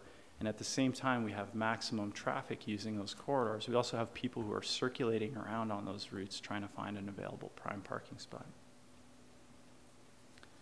So this all leads to poor customer and visitor experience and poor experience for us as residents. In addition to not providing great service, we attract visitors from Edmonton and we enforce the heck out of them on Main Street to ensure that they comply with the 2-hour time periods. Very well complied with, based on the data we collected. This is an insufficient amount of time to maximize their experience and to maximize spend. So we do all the work to get them here and then kick them out early. And while our overall parking stock is generally utilized, public space is at a premium. We have people sitting on the ground and on rocks and ledges. Bicycles are attached to trees and signs and racks, cluttering our sidewalks. We have chopped up those relatively narrow sidewalks with traffic signals and signposts. If we've had green space in the town center in the past, we've paved it. And so now we lack natural spaces to dwell. During busy times, we have spillover into residential neighborhoods. Residential neighborhoods have no restrictions. And costs for parking are high, hundreds or even thousands of dollars per stall per year when you consider land costs, maintenance, all the secondary costs. And developers in the BRZ have indicated that high parking requirements in the cash and loop program are preventing redevelopment of existing space and the construction of new development in the town center. Parking increases the cost of development, adding up to 50% of a development's cost, especially with higher density, lower cost development, the type of affordable housing that we're trying to promote.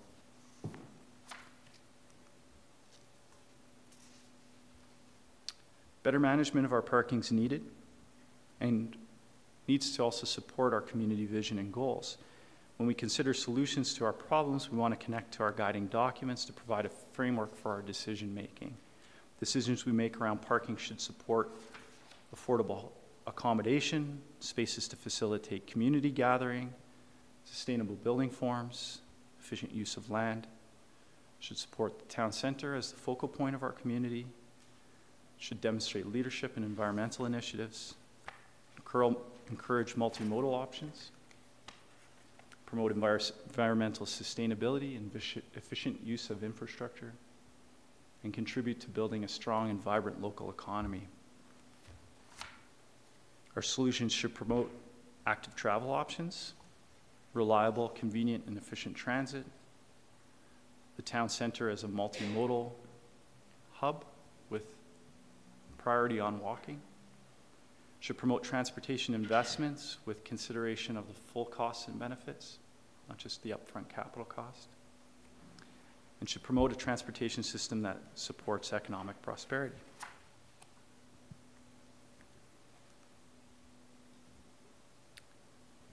So what's integrated parking management? A bit of a definition. Integrated means that the decisions we make around parking aren't done in isolation. We consider those full costs and benefits and ensure that parking plans are undertaken with coordination with our community vision and values.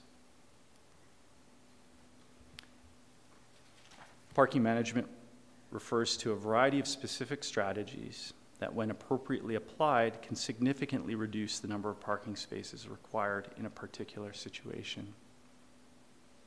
So that's quite different than the previous approach, where we looked at providing ample supply for a demand. This is looking at reducing the amount of parking that's needed.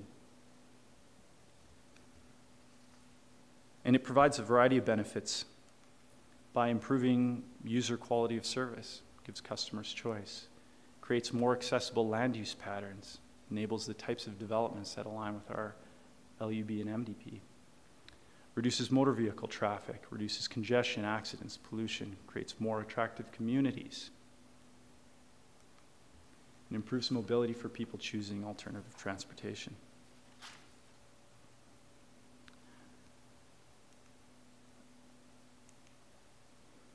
A number of these strategies are outlined in the parking study and the staff report. They include strategies that encourage more efficient use of our existing parking resources. So these are ideas like sharing parking. A church primarily uses parking on a Sunday afternoon. A restaurant primarily uses parking on a Saturday evening. If each of those individual developments is required to provide their own parking, the total parking stock required is much larger than it is if it's shared. Considers parking restrictions and intercept parking.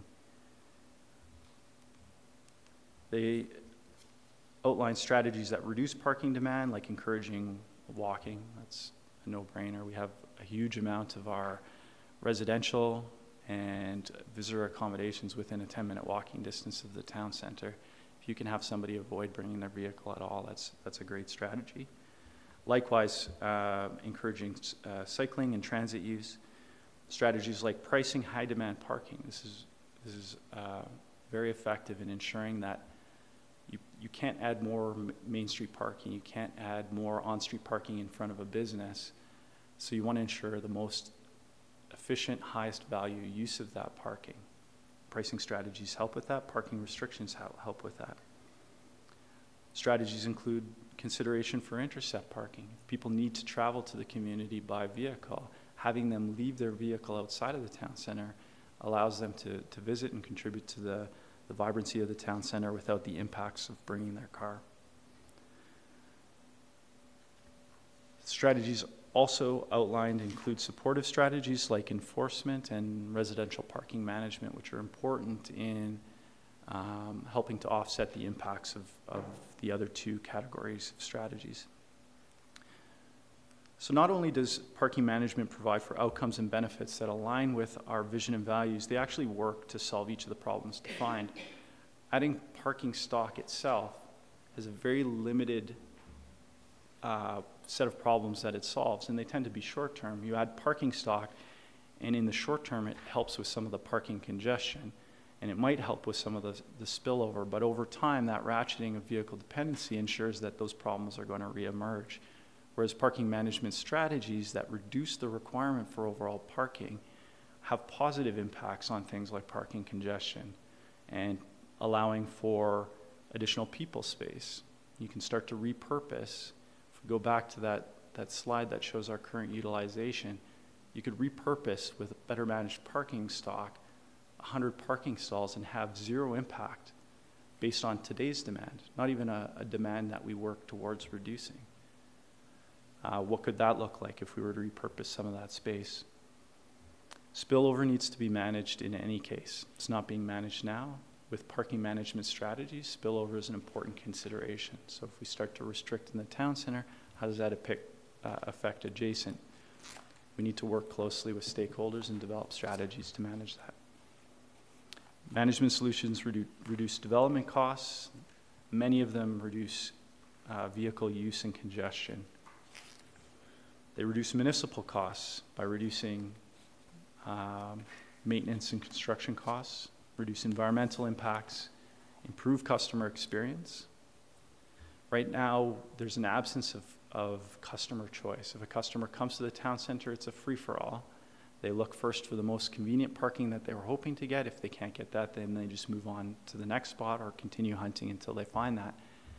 Parking management strategies will ensure that parking is available in all areas of the town center and provide choice.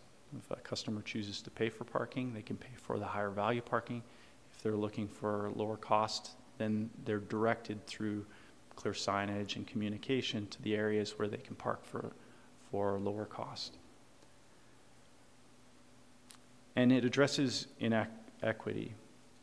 The large costs for parking right now are borne societally.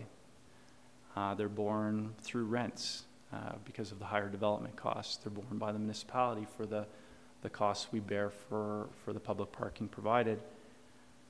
Those are borne universally. They're borne by people when they purchase housing that comes with fixed parking requirements that increase the housing's cost. Parking management solutions are positive in terms of equity. They reduce development costs and they transfer some of the charges to the parking users.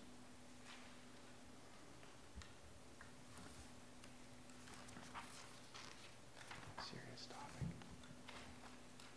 Heavy topic. As part of the parking study, the consultant has recommended the adoption of parking utilization, shown above. This would be an important piece for us in the next phase of developing a management strategy. What this is saying is we want to find ways to ensure that our parking is being optimally used. So it's not overutilized where people can't find a spot, and it's also not sitting underutilized, which it currently is for a significant portion of the year.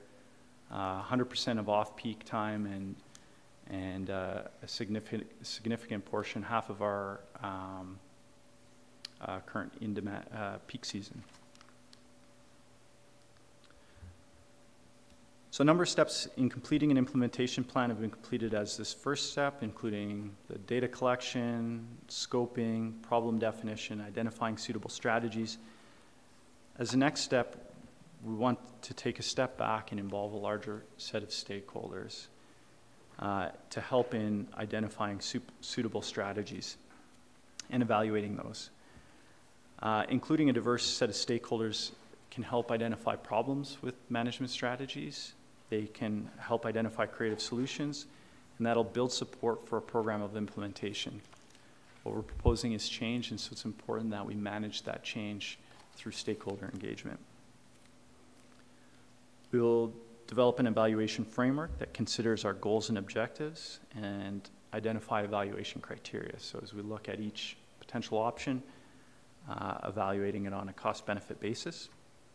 Evaluating those options, including the economic evaluation, this requires developing in further detail.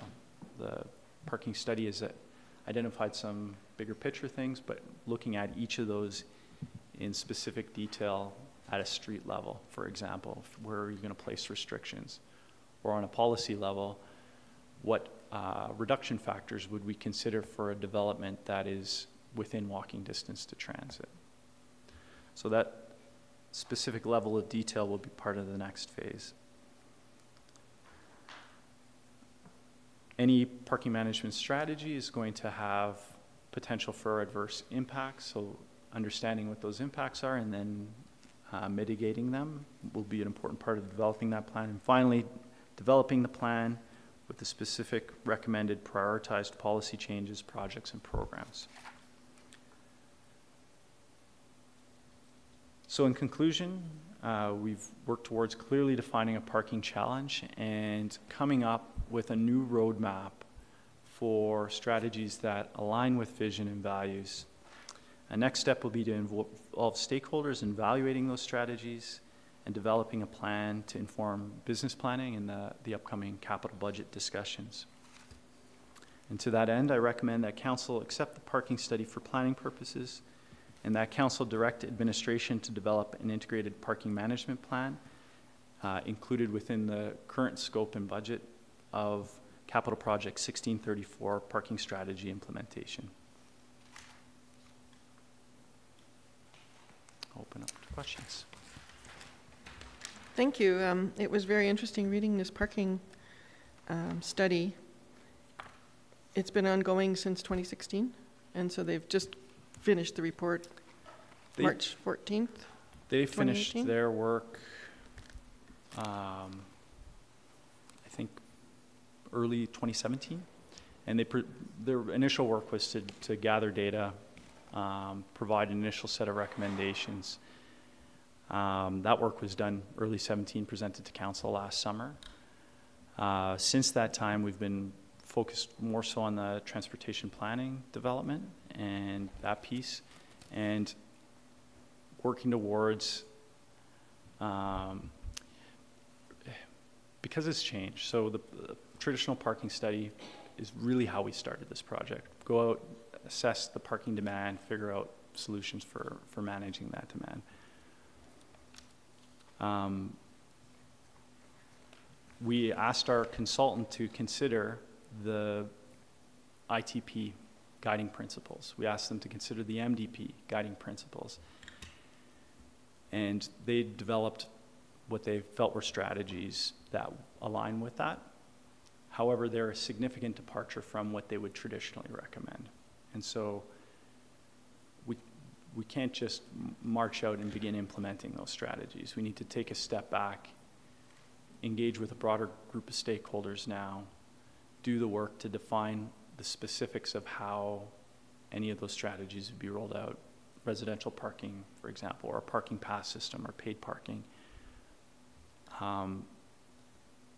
Looking at it comprehensively and coming up with something specific and strategic and working with stakeholders to address concerns. So that's been the evolution of the planning piece and the path we've been taking to get to this point.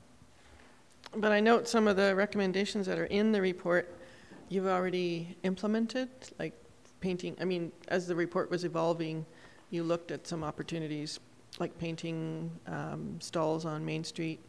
I think the report recommends additional painting. The initial painting came out of the ITP in 2014. So they're recommending additional painting? Yeah. Or Yeah, demarking additional areas for okay. on-street parking. We focus just on Main Street based on the ITP work. And the wayfinding signage and time-restricted parking implementation, did that come out of the ITP or did it come out of this? The recommendation for wayfinding and time restrictions have come out of the parking study. So looking at where we restrict, how we restrict, the timeframes, that's a recommendation of the parking study. That requires a little bit more work. We need to, one of the pieces we need to do is look at loading zones, short-term parking. There's a desire to go to a larger bank of 4-hour parking for customer service purposes, and then figuring out what zones do we want to designate for all-day parking. So some of the mitigations you've already put in place have made a difference, though, have they not? I mean, people are having a better experience with parking just because we've done a few small things. Again, not added parking, but redefined parking and, you know, changed the parking time limits, et cetera. I was too gloomy in my presentation, wasn't I? Yes. Yeah. The report outlines a significant number of initiatives and projects that council's approved and that have been implemented in the last several years. All of those align with parking management approaches, implementing local transit, regional transit, the work that's been done to improve the transit facility on in behind the Visitor Information Center. A number of things that the BRZ had identified got included in that 2016 capital project and have been completed. I think that helps with some of the more acute problems that we have, but we still, generally speaking, want to take a more holistic view of how we manage the overall parking stock. And doing that, I think we can significantly improve the experience that the visitors and residents have when using parking downtown. Mm-hmm. Any questions from members of council? Councillor Seeley? Thank you, Mr. Sarte, for the presentation. I do find this work fascinating. There's lots of really good stuff in here. I'm particularly interested with the work that you're doing with stakeholders, and they've provided some good solutions, and they'll continue to do that. So you've worked with the BRZ. There's a new Bow Valley Chamber of Commerce that could probably add some input. And one of the things I found interesting was that the 2-hour parking is ineffective, and it's actually decreasing visitor spend. So if you allow 4-hour parking, and I think businesses downtown would be very open to customers spending more money and visitors having more accessible parking, even if it comes at a cost, but it's a reasonable cost. Then you can work with the businesses and owners to say, you know what, intercept parking might work, or this is a good solution. We want to leave parking available for our visitors so they spend money and enjoy our town. That's a great point. 2-hour parking's traditionally been used as a way to encourage turnover and discourage employee parking. And destination marketing folks strongly recommend against that. You don't use time restrictions to manage employees. You use other ways of, you work with employees, you incentivize them to use alternatives, you show them where it's appropriate to park.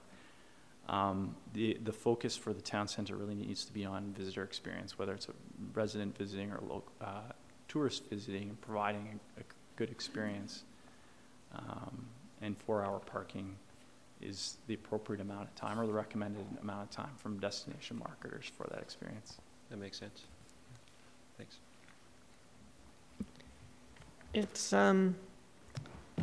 kind of interesting to look at an aerial view of downtown Canmore and see how much pavement there is. Rooftops and pavement. Yeah. So we have really put in a lot of that type of infrastructure. Now, I think what you're proposing is some alternatives to more of the same. Certainly. If we can do a couple things, we can reduce the amount of required parking from our current requirements. That's going to help to allow for growth of demand in the town center. But it also is going to free up a bunch of space, and that space is really important if we want to improve sidewalks connecting into the town center, improving bike facilities into the town center, improving the transit connections into the town center, and then within the town center, improving places for people to dwell. By reducing that parking requirement, it frees up enormous amounts of space. It takes an entire parcel of land in the town center for 15 to 20 cars of storage. Likewise, parked cars on each side of the road use up a quarter of the 20% of the available road space to store a handful of cars, and that impedes the entire linear length of that special ribbon of land. That becomes impaired by that small amount of vehicle storage. So if we can develop strategies that reduce the requirement, move some of that requirement via intercept parking and providing really strong walking links from that and good information links, we can start to reshape and transform all of that asphalt and ugliness that we have. We don't necessarily see it because we've grown up in it. But many other places have made that transition and transformation. We go visit Europe and we think it always looked that way. It didn't. In the 1970s, they paved all their central plazas and turned them into car parks just like us. And they've since worked to reclaim them by applying parking management strategies. We're a little late to that game. We're still in the provide supply mode, but there are communities around North America that are recognizing the benefit of, if we can manage this demand, if we can manage the requirement, we can transform it and just make it much more beautiful of a town center. Councillor Comfort? Thank you, Deputy Mayor Sanford. Thank you, Mr. Sarti, for your presentation. I think you know how I feel about this. I was won over when you gave me a ride around town in the trishaw. That was like very convincing. Our ride. So, my question is, in the evaluation framework, one of the bullets you have the base case definition. That is what would happen without the policy or program. So I would presume that would present a number of scenarios, right? Because you're really kind of predicting the future. Who knows what technological things are going to happen, and cultural changes, all of that stuff. Yeah. So that would keep changing, I would think. It's like a movable target, the base case. Yes, you're looking to be able to draw a comparison between status quo and the net impact of any decision you make. Yeah. So that's going to be very interesting to watch evolve. So thank you for your work. Thank you. And then the next process you're going to go through is stakeholder engagement? Correct. Yeah. Yeah, it'll start with stakeholder engagement, some workshops. We're talking about how to involve the broader community as well. Oftentimes the focus is with the BRZs and the downtown groups, but I think it's important for us to have an understanding from an employee's perspective, or just a resident who comes and visits the town center as well. I think we need to do some repair. There's been a long period of time where residents have tended to less and less see the town center as a place they want to be, especially during busy times. We've taken some of those steps with things like Market Thursdays, which are really successful ways to create vibrancy and bring locals downtown. So keeping those community goals in mind, drawing in a larger group of stakeholders to help inform this plan is the next step. Excellent. Any other questions for Mr. Asarte from members of council? Councillor Hillstead? Thank you for your presentation. So one of the things you talk about was basically the outside neighborhoods that would possibly be affected. So what would be some of the things that would happen if we implement all these things and people start doing I'm going to go drive into a neighborhood and try to find a place to park? Like, what kind of strategies there to help mitigate that or help with that? A few of the ones that I've seen that have been applied are time restrictions to discourage people from, I've heard cases where someone will park a car on a long weekend Thursday and won't come back to pick it up until the Sunday, and they've got the same car parked in front of their place. Time restrictions could help manage that. Another approach could be using residential parking passes, which are common around LRT stations, and those require people parking on the street to have a pass. One that I saw that I really liked was actually charging for parking in residential neighborhoods and then reinvesting the revenues from that into the neighborhoods themselves. Whether or not we have the density or demand for that to be effective here, we would explore that. But with any price strategy, you look to reinvest the revenues into the areas where the revenues are generated. And that's been hugely successful in revitalizing downtowns where that's been applied. And it's an option for the residential areas as well. Thank you. Any other questions? Councillor Mara? Hi, thank you for your presentation. I struggle with, is there any other studies that are comparable to us in Canada that have integrated this process or this study, like implemented it already, and any results from it that we could compare to? I'll follow up with our consultant and see what they have. I have more anecdotal studies, a study where they applied parking pricing in Pasadena, for example, or just a one-off for the city of Ottawa, where they looked at the impacts of having parking maximums. So you can't provide more than a certain amount of parking. In terms of an overall study, I think there's been a few, but I don't recall them offhand. Okay, thank you. Yeah. Any other questions? Seeing none, thank you, Mr. Sarte, for that presentation. And with that, I will make the motion that council accept the parking study for planning purposes. Motion number 1. Any discussion on that motion? I'd like to say that I would support that. I think the parking study is quite insightful, and there's a lot of good information in there. So if we use that as a planning tool and work towards some of the goals that are put out, I think we'll get some good results. So I'd be happy to support it. That I'll call the question. Those in favor? Motion's carried unanimously. And then we'll go to the next motion, that council direct administration to develop an integrated parking management plan as part of the scope of Capital Project 1634, Parking Strategy Implementation. Any discussion on that motion?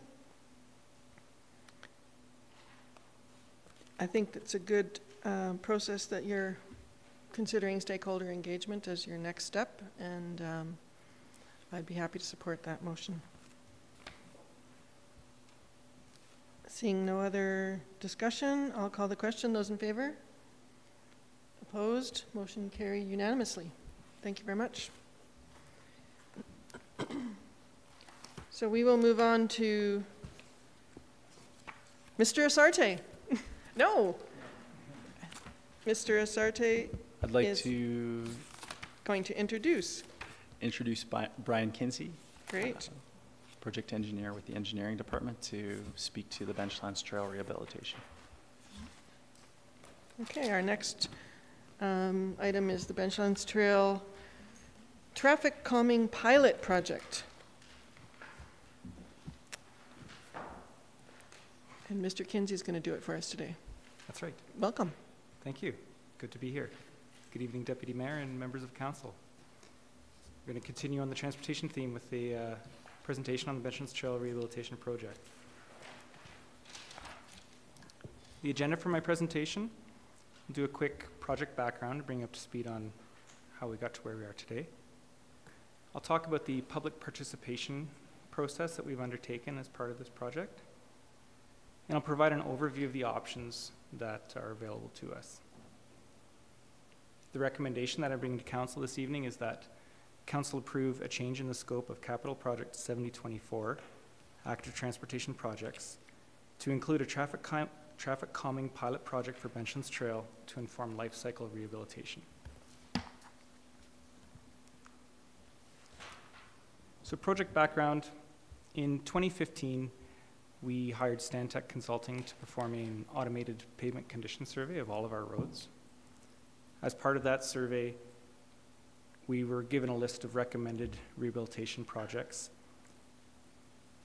That study indicated that Benchlands Trail from the Bike Skills Park up to the roundabout would be a good candidate for a preventative maintenance project. So by that I mean removing some of the surface asphalt and replacing it with new.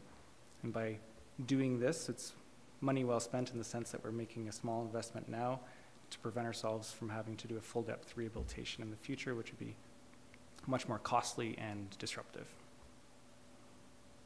CAP 1637 was the pavement rehabilitation and drainage project, which included $350,000 for pavement rehabilitation, and we earmarked that for the Benchlands Trail project.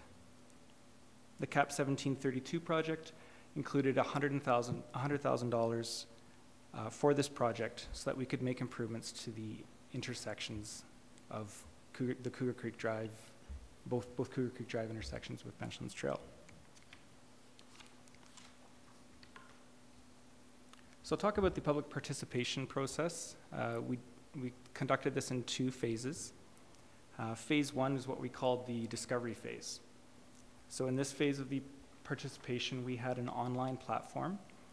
We invited members of the community over a 2-week period to use the online platform to drop a pin onto a map, and using that pin, they could tell us about problems that they perceived as they moved through the corridor. Different users could drop as many pins as they like, so we had about 80 comments from approximately 50 different users. We got comments from people moving through the corridor using all means of transportation, whether they were people driving, people walking, people riding bicycles.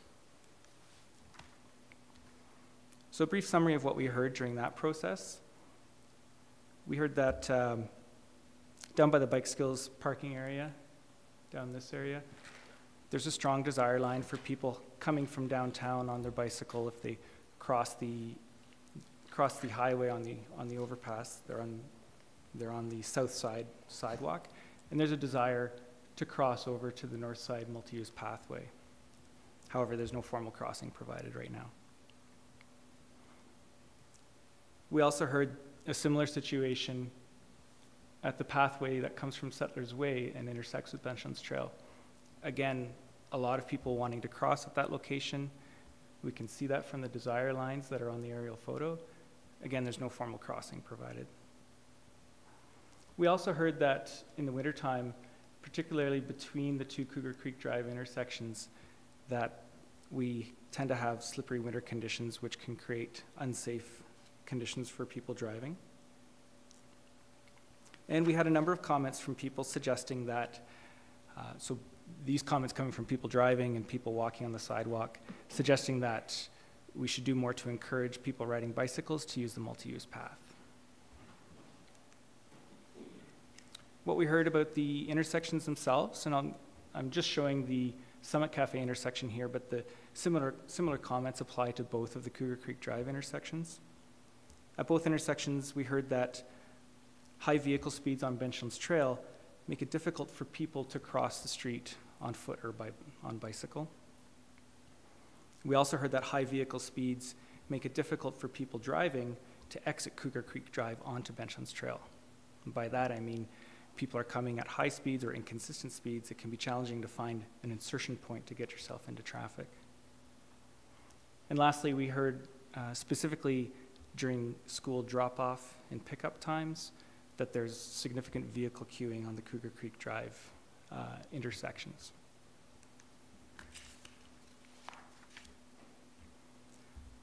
So public participation phase 2. We took the information that we heard in phase 1, we went back into our corner, we worked with our consultant, and we tried to come up with a design within budget that would address the problems that we heard. So we did the best with the information we had and the budget available, and we came up with some designs, and we met people at Elizabeth Rummel School for an open house. We had about 30 people who came to the open house. We had great conversations. And we heard a lot of the similar concerns as to what we heard during the online platform. We felt that we were able to address a large number of the comments, but as we spoke to people, a grain of doubt as to whether we were really being impactful with our proposed design if we were really going to be able to accomplish our goals. So I'll run you through the 4 different options quickly here. Option 1 is the base case. This is the CAP 1637 project. So in this option, we remove 50 millimeters of asphalt and replace it with new. The cost for that is $350,000, as I mentioned before.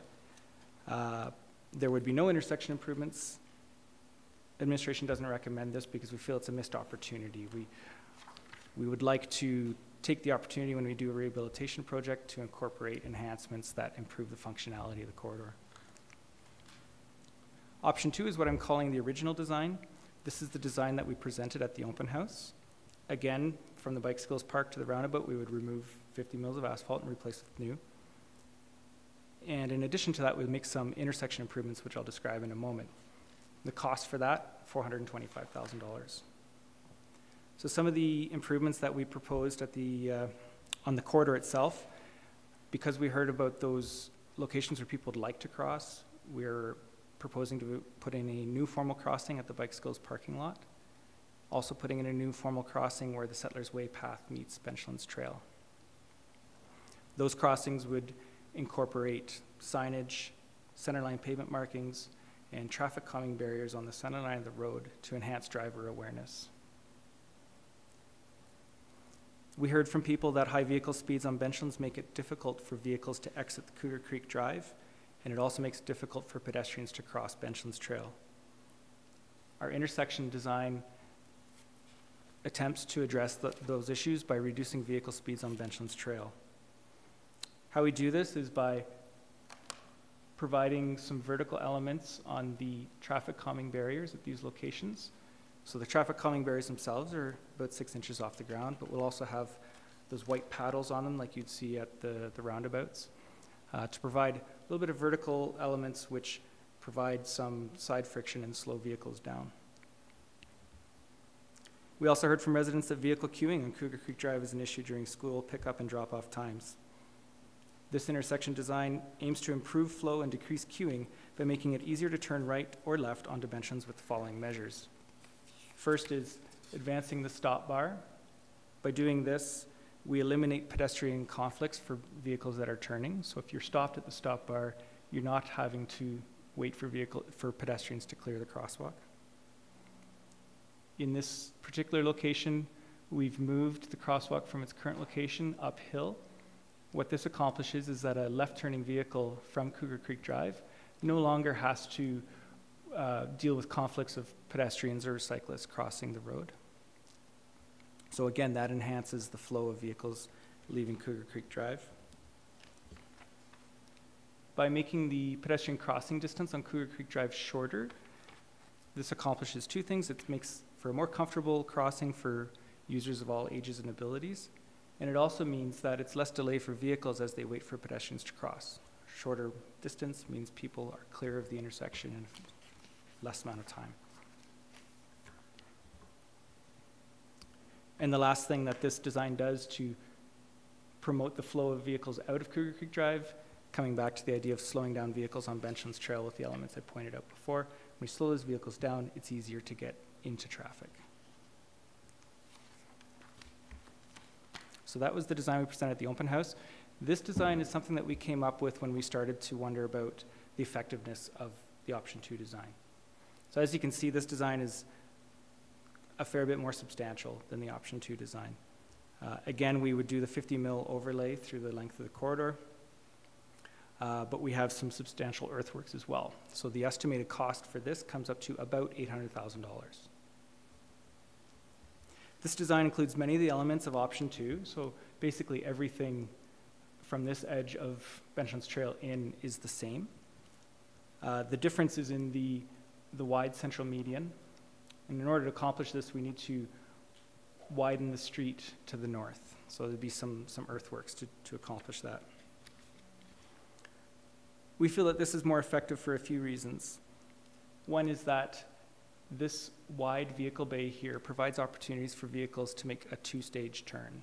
So if you can imagine you're this vehicle and you're wanting to turn left, you can wait for the vehicles coming uphill to clear, you can move, you can stage in this central area, and then once the downhill vehicles have cleared, you can enter traffic. So that would enhance the ability of people to exit Cougar Creek Drive. From a pedestrian perspective, the two-stage crossing here is more comfortable as well.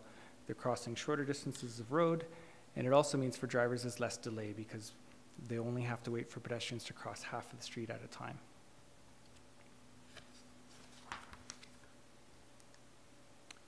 Option 4 is what I'm presenting to you tonight for a recommendation, and this is our pilot project. Because we have the option 2 and the option 3, and we have some concerns about just how effective option 2 would be, we're proposing to pilot the option 2 design.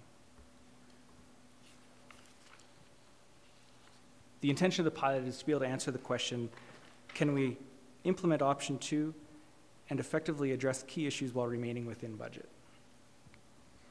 There is some cost to the pilot. It would be about $55,000 to implement the pilot, so to do the physical measures on the ground, as well as do some monitoring. Some of the materials that we use in the pilot could be reused on future projects, and some of the learnings that we take from the research and analysis of the pilot would be very helpful in other projects as well. We're still meeting with key stakeholders. The design that I'm showing this evening is a possibility that it would change slightly in configuration, but this is the idea that we have right now. We would intend to launch the pilot in early June and keep it up until mid-July. We'd begin monitoring 2 weeks before implementation so that we have a good baseline, and we'd monitor throughout the pilot as well. The reason we chose those times is that we want to capture school traffic, because that's when the problems are most acute. And it also provides us the opportunity to see what happens Canada Day long weekend when we know traffic is at its most challenging. The monitoring itself would involve looking at vehicle speeds, traffic flow, and queuing lengths. And we'd also look to solicit feedback from residents about their experiences using the pilot. If this pilot's approved, after analysis of the pilot and the monitoring program, administration would return with a report to council and a request for decision at that time for scope, cost, and schedule changes. So in summary, my recommendation this evening is that council approve a change in the scope of capital project 7024, active transportation projects, to include a traffic calming pilot project for Benchlands Trail to inform life cycle rehabilitation. I'd like to thank you for your attention, and I welcome your questions. Thank you. In your presentation, you refer to option 4, but in our agenda package, we only have option 2. So perhaps we should consider referring to the option in the motion. Is that something we should changing consider? the text of the motion itself? Yeah, because we just don't have an option 4. I mean, we have an option 2 that you're going to base your pilot on, but yeah. Just so that we're clear on. I see what you mean. So yeah. So you'd like to change the motion so that instead of saying pilot project, that it's based on option 2 or something. We'll get to, when we get to that, we can amend the motion. But is that reasonable? Do you think? Because you're referring to something that we don't have a picture of, but it's essentially an overlay of option 2, right? So we understand that part. Yeah, so we could say a traffic calming pilot project based on the option 2 design. Okay, super, thank you. One thing I had a question, oh, sorry, Ms. DeSoto, did you want to say anything? That's clear now. One thing I wanted to ask is, by doing the pilot during June and July, one of the concerns I thought that was expressed in the report by people using Benchlands Trail was the nature of winter, the slipperiness of the downhill. So if you do the pilot during June and July, you're not going to capture the winter experience in that pilot. Is there some way that you can extrapolate that or work with that? It's an excellent point. Yeah. You're right. We won't be capturing that as part of the pilot. The pilot's really intended to observe the impact of the vertical elements we're adding to the road cross-section and see how those slow traffic speeds. One of the strategies to manage, well, there are a couple of things we would like to do to manage the slipperiness in the winter. first and foremost, if we can reduce vehicle speeds, the challenges associated with the slippery conditions are diminished. So if we're able to demonstrate in summer conditions that we're moderating speeds more, then already we know that it's going to be a safer condition in the winter if vehicles are moving at slower speeds. The other thing that we need to look at more closely is drainage. So we know that in a couple of locations we have sheet flow across Benchlands Trail, and that in the conditions we're experiencing right now, where in the daytime we're above zero, things are melting and flowing, and then it freezes at night, that's what's causing some of the icing. So we'll look at that separately from a more technical perspective. Okay. Councillor Hillstead? Thank you for your report. In the report, you mentioned that buses were worried that they'll block the pedestrian crosswalk in the back. And another thing would be, are we worried at all that if someone's walking in behind vehicles, that someone turning off into Cougar Creek wouldn't necessarily see that person because they could be behind a vehicle, and then all of a sudden they turn and the person's right there? So just any ideas on how we would address those things, or is part of the pilot, I guess, would be seeing those, but just don't want someone getting run over. So absolutely. Yeah, and Mr. Sarte and I met with a number of drivers from CRPS on Monday, and they voiced that concern about, maybe just for the benefit of others, that if a bus turning in here got this far and had to wait for a pedestrian to clear the crossing, that the rear of the bus would be extending into Benchlands Trail. This is true. It's something that we expect. Well, first of all, the school bus drivers are professionals. I think in a short matter of time, they'll come to understand these intersections and recognize that before turning, they need to look up and down to look for pedestrians. The sight lines will be quite good. They'll be able to see far enough away to be able to anticipate that. In the unfortunate event where they are blocking traffic, it would be for a rather short amount of time, and the impact on the overall traffic and safety would be minimal.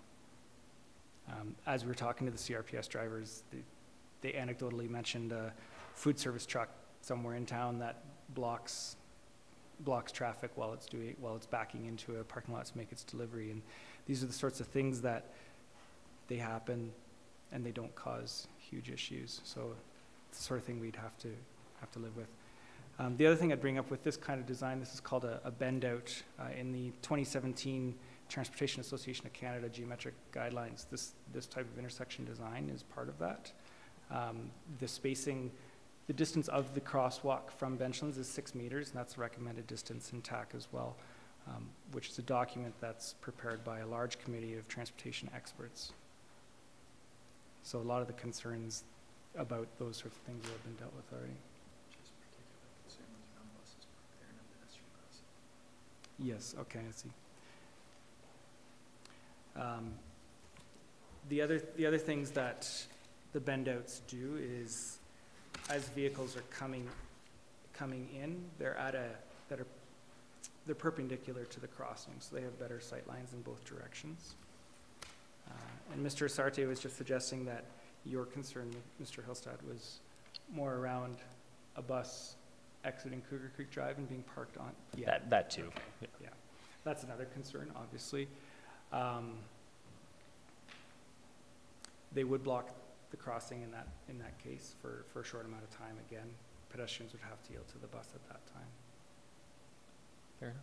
Yeah, hope I've answered your questions. Thank you. Councillor Mara? Thank you. Thank you, Deputy Mayor, and thank you, Mr. Kinsey, for your report. In this option 4, you're only doing the one intersection in your pilot study? Thank you for asking. This would be both intersections. It would be both intersections? And in fact, the pilot would also involve, at the mid-block crossings that I talked about, by the Bike Skills parking lot and by Settlers Way, we would be putting in the traffic calming barriers as well. And the reason we would be doing that is so that we can effectively measure the impact that these would have on traffic speeds throughout the corridor. Okay. I have many concerns. I travel this every day, so I know pretty much what's going on there. Went out and did a little bit of investigation myself. People are already pulling forward to that stop line there because of a fence that is on that corner. And concerns were that when you're coming up and turning the corner, it's already narrow. So when you come and somebody's coming behind a vehicle, there's concern for pedestrians. And we look at these projects in summer months. In the winter, there is at least 1.5 foot buildup on the exterior of cars parked there, so it's even going to narrow it more. I see it being more of a danger when you come around the corner, because it'll be a sharper corner and icy there. That's where it's very icy coming out and coming into that area. What would you do to address that? And so when you're talking about the snow, Councillor Mara, you're talking about vehicles parked Yes, in there. this location? Yeah. Yeah, so obviously with the implementation of these curb extensions here, we wouldn't have parked cars in those locations, obviously. The snow clearing, understandably, we would need to be on our game with making sure that we're clear to the curb line in those locations. Okay. And when you're adding the pedestrian, you're talking about the one at Settler Way? You're going to be putting a temporary one in there? Yeah, so I'll come back to the full corridor map here. So we're proposing 2 new crossings. So one crossing by the Bike Skills parking lot, and another crossing this location here. So there's a pathway which comes to Settlers Way and connects, well, a number of people connect across to the multi-use pathway on the other side. Okay. And have you considered at the first crossing we were looking at, putting in flashing pedestrian lights? Would that slow traffic down for speeds for coming up the hill and seeing pedestrians? Would that be effective? You mean the Bike Skills parking area? It's something we can look at. We can look at sight lines, curvature, and vehicle speeds. Typically, the flashing yellow lights are a tool in the toolbox, and it's something we like to reserve for the worst case scenarios. So we strive to provide a driving environment that is inherently safe, in the sense that drivers are made aware of their surroundings, they're forced to pay attention, and that the road language is effective, and that we don't need flashing amber lights like that. But it's definitely something that is worth considering. Okay. Thank you. So if flashing lights weren't part of the pilot, and the pilot indicated that they may be necessary in the future, you would be able to go to that step, not in the pilot, but at a future date? I mean, the pilot would inform that if that decision was ever to come? I think the pilot would help us to understand that. Both of these pedestrian crossings that I'm talking about as part of the pilot, they wouldn't be sanctioned crossings as part of the pilot. Unfortunately, to provide a pedestrian crossing at the pilot stage, we would need to do some concrete work, which just wouldn't fit within the scope and budget of a pilot. So what we're proposing is to install the traffic calming barriers on center line and do the pavement markings, but that we wouldn't provide the zebra markings or the signage or the wheelchair ramps. So we're strictly putting them in to be able to monitor how those measures slow down vehicles. And so how would people interpret that they need to stop for a pedestrian? So they're not being provided as pedestrian crossings as part of the pilot project. Okay, so what would they be then? So they would look like, I don't have an image of that specifically. It would be similar in nature to what you're seeing here, just you wouldn't have the zebra crossings or any of the other elements that make it a formal pedestrian crossing. And the pedestrians on the sidewalk are gonna know that they can cross there? It's not intended that pedestrians cross there.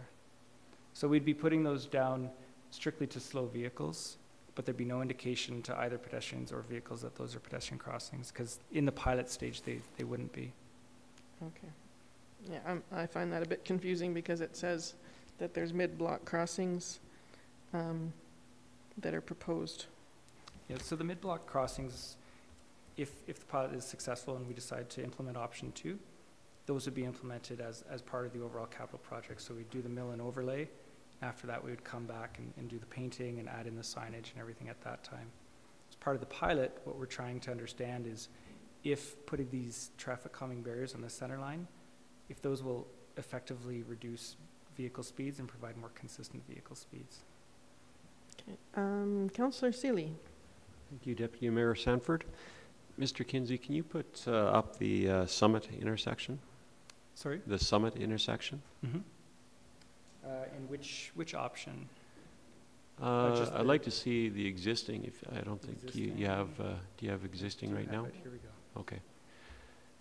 Some of the correspondence I got was from the school buses, and what they would like is a right-hand turn lane there to take advantage of the roundabout, and I think the Rome Transit might benefit from that too.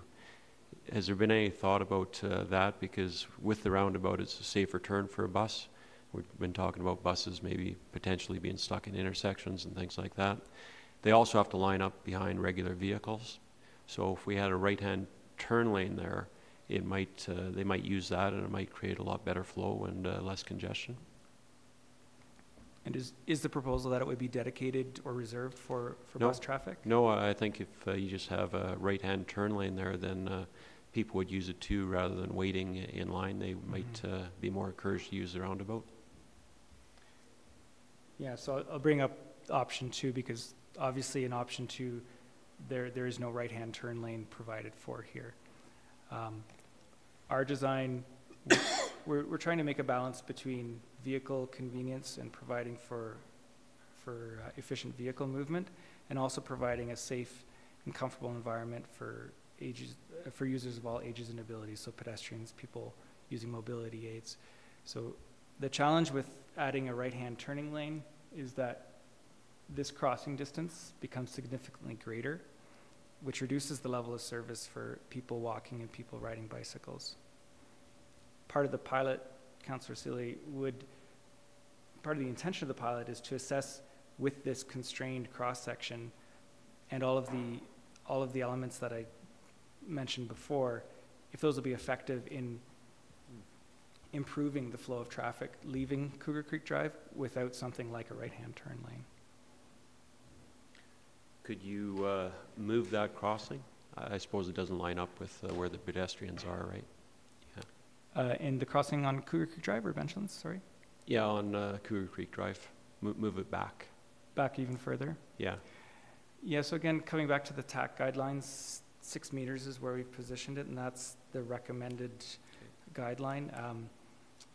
They propose you either have it right next to the roadway, which is the less desirable option, or you have it at 6 meters back, which is the preferred option. Okay, thanks. Okay. Councillor Hillstead?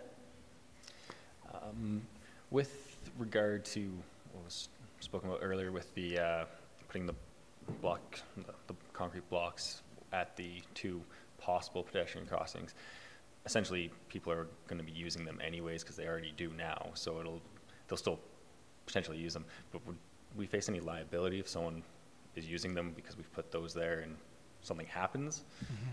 Do we face any liability with that, or is it still just they decided to cross the road on when they shouldn't have? It's a good question. We could consult legal counsel if we felt it was necessary. By not providing zebra markings on the pavement or by providing pedestrian crossing signs, there's no indication to anyone that this is we know that it's a future pedestrian crossing because we've seen the designs, but out in the field it won't be suggestive of being a pedestrian crossing because it'll be lacking those elements that usually tell someone that this is a pedestrian crossing. And then second question, the flashing lights, roughly how much do those cost? Just to have an idea, or is there a ballpark, or is it? It's an excellent question, Mr. Serafy. Do you have a sense for like RFBs?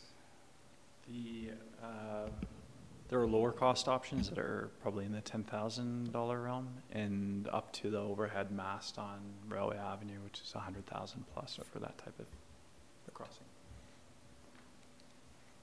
Thank you. Councillor O'Meara? Thank you, Your Worship. I just have one more question. When you're going down towards the bike park on this, and there's narrowing at these intersections, there's a bike lane going down. Is there going to be in your pilot project any signage to encourage using the other pathway for the bikes? That is a possibility. So if I'm understanding you correctly, trying to encourage people riding bicycles who are on the sidewalk to cross and to use the multi-use pathway. Yes. It's definitely one of the comments we heard in the online platform was that would be an effective way of doing that. We could definitely consider some small pedestrian scale wayfinding signage. For the regular commuters, it would pretty quickly become evident that that's the desirable line. But for visitors and people relatively new to the community, that type of signage could be helpful. Okay, thank you. So with temporary markers, would it be something like what we have around Lawrence Grassy School with the So in the small pilot project, pickets? Yeah. yeah. So these, keep in mind, this is just a rough sketch, but these white dots here would be similar to the white bollards that we see on 7th Ave by Lawrence Grassy Middle School. So they look kind of temporary. I mean, they're temporary in nature. Yeah, they're easy to remove. And do we have any data on how effective they are being at the school, in that school area, for traffic calming? Yeah, again, I probably defer to Mr. Asarte on that. Anecdotally, very effective. I'm up and down there 4 times a day. We've pulled all the photo radar data, and there hasn't been a photo radar ticket issued since they've gone in, but they also haven't been patrolling that area. So we're looking into why they haven't, and my guess is they're finding other areas on 7th that might be a more effective use of their time. And how has it been with snow clearing in the winter? So I fully expected them to all get wiped out by the plows. It was a bit of an experimental thing to put them right on the lane lines. We didn't have a great option there. We wanted to create side friction. We had bike lanes there, so you end up putting the side friction out and creating 5-meter lanes in the wintertime if you put them on the outside. So we put them on the lane lines themselves. We wouldn't do that here. We would look to offset them, which gives some buffer for snow clearing and is more appropriate for arterial collector level road. They've survived though there in the snow wind road, and we measured, it's narrowed the roads down to 2.6 meters. And I've had some people comment that it requires yielding to oncoming traffic, but in practice, I've rarely seen that. Even when trucks or buses are going by, people are just slowing down and managing to get by one another. So I'd say overall it's been effective. Overall, the snow clearing surprisingly hasn't wiped them out. It's tighter than we would do in the future. In your report, it says the asphalt was placed in 1983. That's a long time ago. It is a long time ago. So one of the things I heard from the community was that there's nothing wrong with Benchlands Trail. It doesn't really need to be replaced. But if it was put there in 1983, it's probably long overdue. It's definitely due. One of the advantages we have on Benchlands Trail is we have a really good sub-base. So the material underneath the asphalt is in great condition. It's rock, basically. So we haven't seen any of the kind of flexing that you might see in other parts of town that would break down a pavement more quickly. So that's why it's held up so long? That's part of the reason, for sure. There was some microsurfacing done on Benchlands Trail at one point, which would have prolonged its life.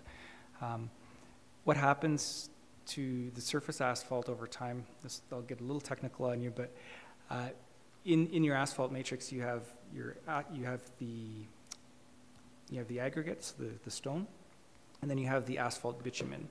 And with the sun, over time, that bitumen, which is the elastic portion of the asphalt, it becomes more brittle.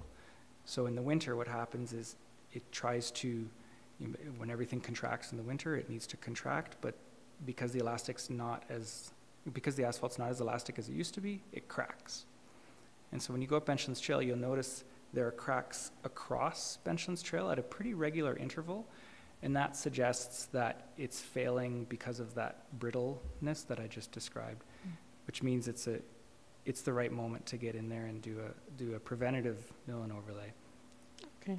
And this is really where we're trying to take our pavement management, is rather than rebuilding roads 1.5 meters deep, we're just taking care of the surface asphalt at the right time, and it's a much less expensive and less disruptive intervention. Okay. Councillor Mara? Thank you. One last question. Is there any data on any accident reports or anything like that on there between vehicles, pedestrians? We did consult the RCMP, and they provided us with the accident data. There was one fatality on Benchlands Trail. It was a cyclist, actually. There were no other motor vehicles involved. Otherwise, to be honest, it's not coming to me at the top of my head, but we did come up with that. I do believe there have been some rear-end collisions on Benchlands, but it's something I can provide to you if you're interested. Okay, thank you. I had a question about the potential for a no left turn off of the lower section of Cougar Creek Drive going down the hill. Is that something that was considered, to not allow people to stop there and turn left because of the winter conditions and the kind of backup it provides? Oh, I see. So if you're coming downhill on Benchlands Trail, you're not allowed to turn left into Cougar Creek Drive? Yeah, so you'd use the upper Cougar Creek Drive access to get... It's not something we've considered. I think there would be obviously a number of users who would find that somewhat frustrating, right, to have to go the long way around. It's an interesting idea. The option 3, well, again, I'll come back to the idea in both of the options 2 and 3, is that by reducing vehicle speeds so that people are doing 40 and 50 kilometers an hour rather than 65, 70 kilometers an hour, that their ability to brake in those conditions is, they have an improved ability to brake because they're moving slower to begin with. Okay. Any other questions from council for Mr. Kinsey? Seeing none, thank you very much for your presentation. Okay.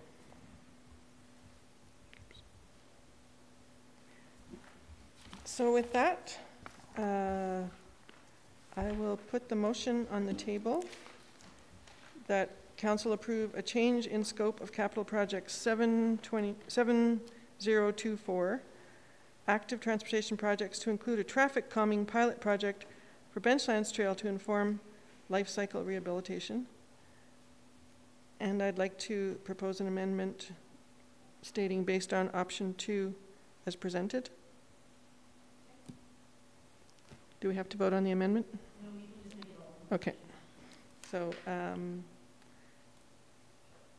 I'm making that motion. Is there any discussion on the motion from council?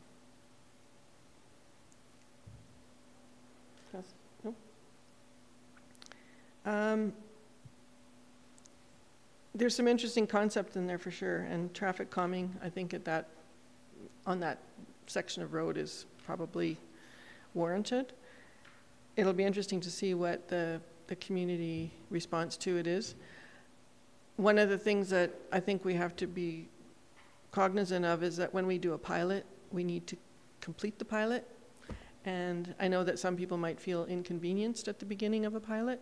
So if we have a good idea of how long that pilot is and we communicate that effectively to the community and the rationale for doing it, I think would be very helpful, because people don't like changes, right?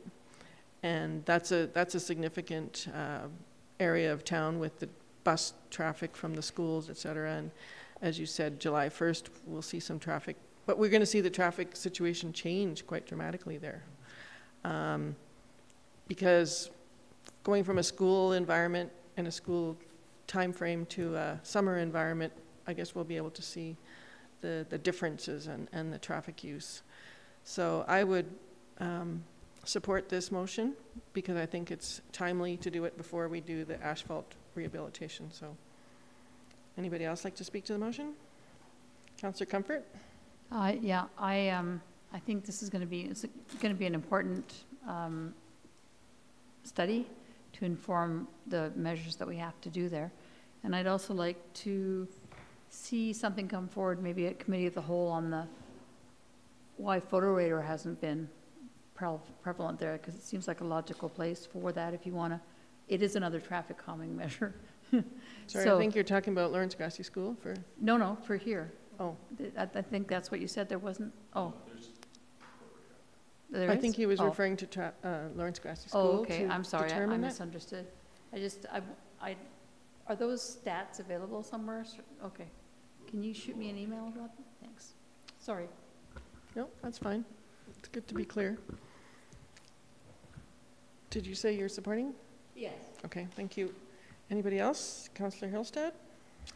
At the moment, I feel inclined that we should support this just to see if it works before we just choose to stay with the status quo. If we can make things better for everyone there with a very small amount, and some things will be reusable for later, which will be nice. It'll just be good to like to see what the results are. So I will be supporting this motion. Any other discussion on the motion? Councillor Mera? I will support this motion. I'm a little hesitant, but I will support it. I'm interested to see the results of it. And I'm glad that the 2 intersections are being done for the 55,000 is my understanding. And I look forward to the results and maybe some community input. Thank you for your work. Seeing no other questions, I will call the question. All in favor? Opposed? None? Carried unanimously. And with that, we can move on to item G4, the drug and alcohol policy.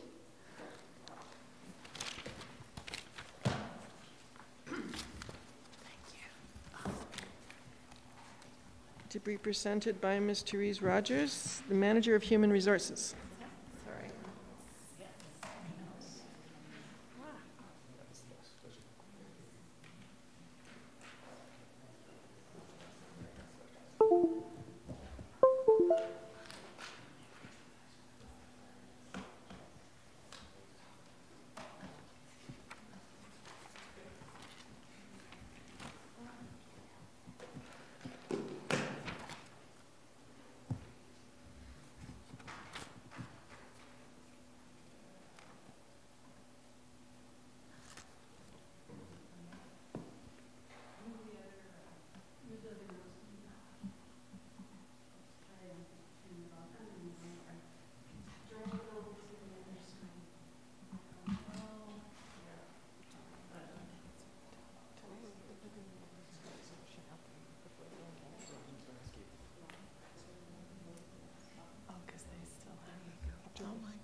On one, this is beyond my capability.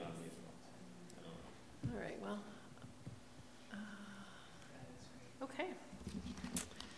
Good evening. I'm here to present, again, the drug and alcohol policy for you. If you'll recall, I was before you at Committee of Whole on January 18th and presented a draft version of the policy. As I had indicated at that time, up until this point, the town has managed fitness for duty and fitness for work through our health and safety program. The anticipated legalization and anticipated increased use of recreational and medical cannabis has created some confusion, and we're trying to implement this policy to provide clear expectations for our employees around what that fitness for duty is, and to reinforce the town's commitment to the safety of our workers, the public, and property.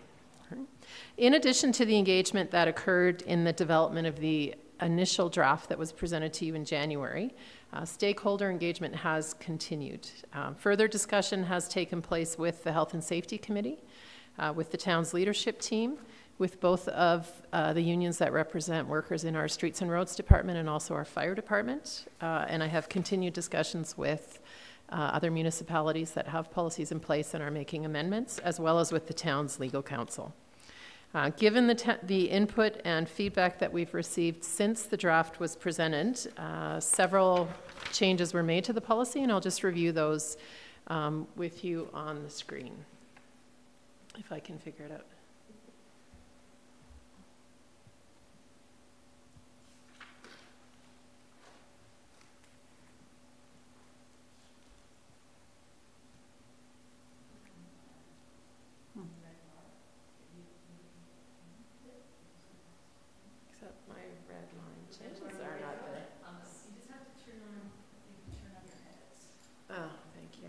Sorry. I've agreed to have my computer updated on Friday. I'm thinking that's a big mistake. I'm going to be really challenged. Oh, there you go. Okay. There they are. Fabulous. Perfect. Thank you, Lisa. Thank you. Good thing your office is just down the hall from mine.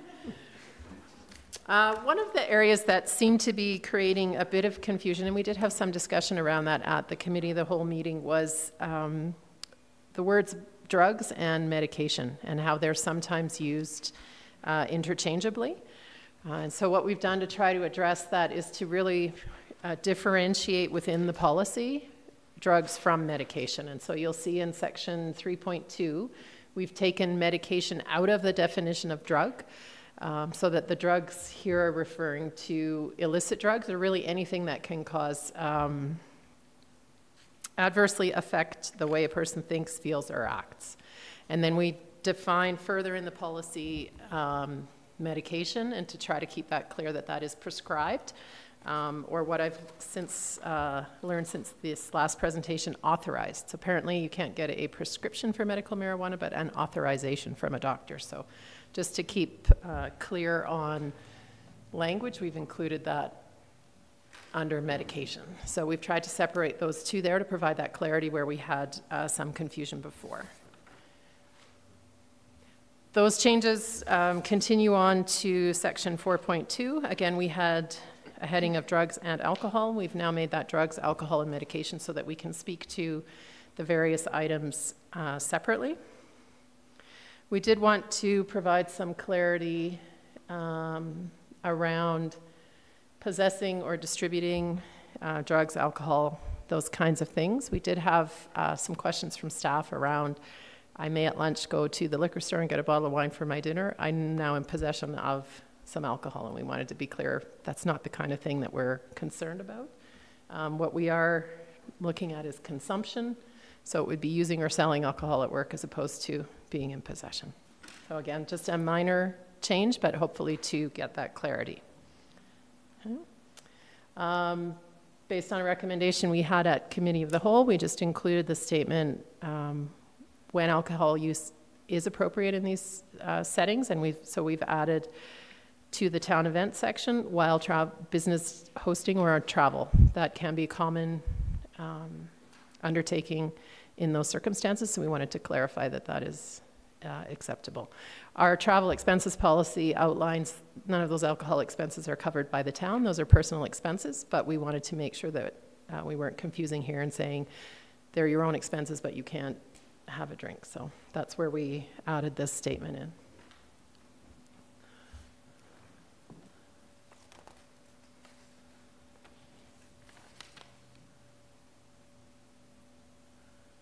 The final changes or edits were made in the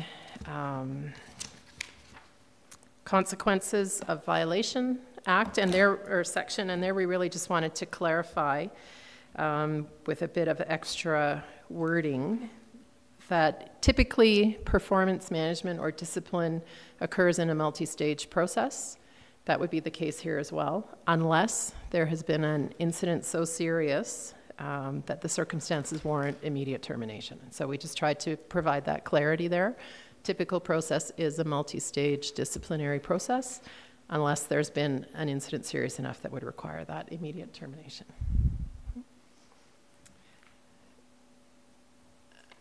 And then the last piece in my discussions with our team at the fire department was in adding the Health Professions Act, which also has some guidance for any of our paramedics and EMTs around their conduct as it relates to drugs and alcohol as well. So it's a related piece of legislation.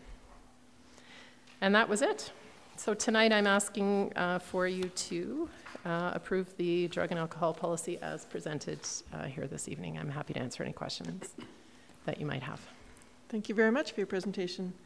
Any questions from council for Ms. Rogers? Councillor Comfort? Thank you for your work on this.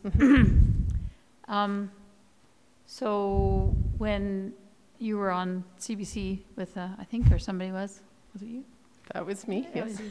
So they sort of sensationalized that piece. I resented it a little bit, sort of saying they intimated that drug testing was going to be happened as you walked through the door of your workplace. That was sort of the headline and so forth and take on. And it's clear that's not the case. But I just wonder if someone had recognizes they have a problem with a substance abuse problem, and they came to HR and said, I have this problem, I require help. We're not going to discipline them, right? We're not. No. That's not going to be the way that goes. No. So I just wanted to be clear about that. That's correct. We have what's called a duty to accommodate, and we would work with that employee to help them get the treatment that they needed to address that concern or that issue. Yeah. Okay. While they're getting treatment, they're not able to attend work under the influence. Those of course not. Guidelines and rules still would apply, but we would certainly be working with them. Okay. Absolutely. Yeah. Thanks. Okay. Any other questions for Ms. Rogers?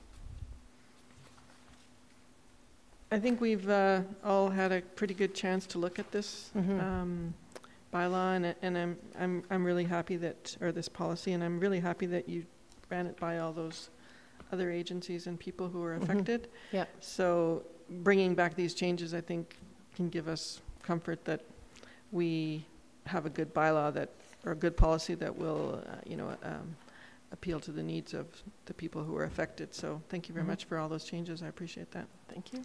I don't see any other questions, so thanks for your presentation. So with that, I will put the motion forward to find that page. Recommend that council approve the drug and alcohol policy as presented.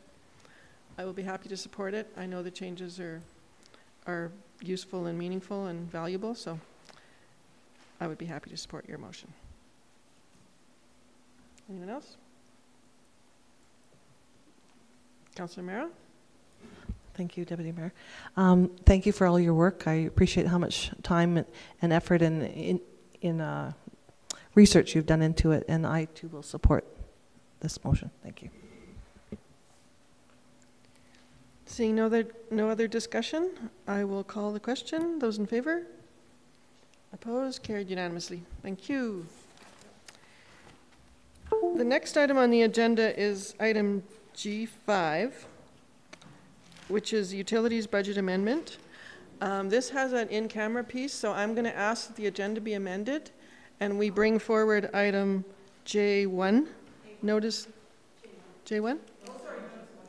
J1. Councillor Seeley's notice of motion, so that we can go in camera after, if you want to stay, we're going to change the order of the agenda. It's the motion to, it's a notice of motion. So, okay, thank you. We're doing this for your benefit, so we can go in camera after this particular item. So, I need a motion to amend the agenda to bring item J1 forward. All in favor? Opposed? Motion carried. So Councillor Seeley has a notice of motion, and to propose reconsideration of motion 29-2018, that council give first reading to bylaw 2018-05, nonprofit organization 2018 property tax exemption. Councillor Seeley will have an opportunity to speak to this motion, but there will be no debate on this motion this evening. Councillor Seeley. Thank you, Deputy Mayor Sanford. I'm bringing a notice of motion to reconsider bylaw 2018-05. Section 917 of the procedural bylaw provides council with the ability to reconsider previous motions. The reconsideration is to clarify information for bylaw 2018-05, nonprofit organization 2018 property tax exemption. On March 6, 2018, at the March 6, 2018 council meeting, a decision to decline tax exemption status to Y2Y occurred.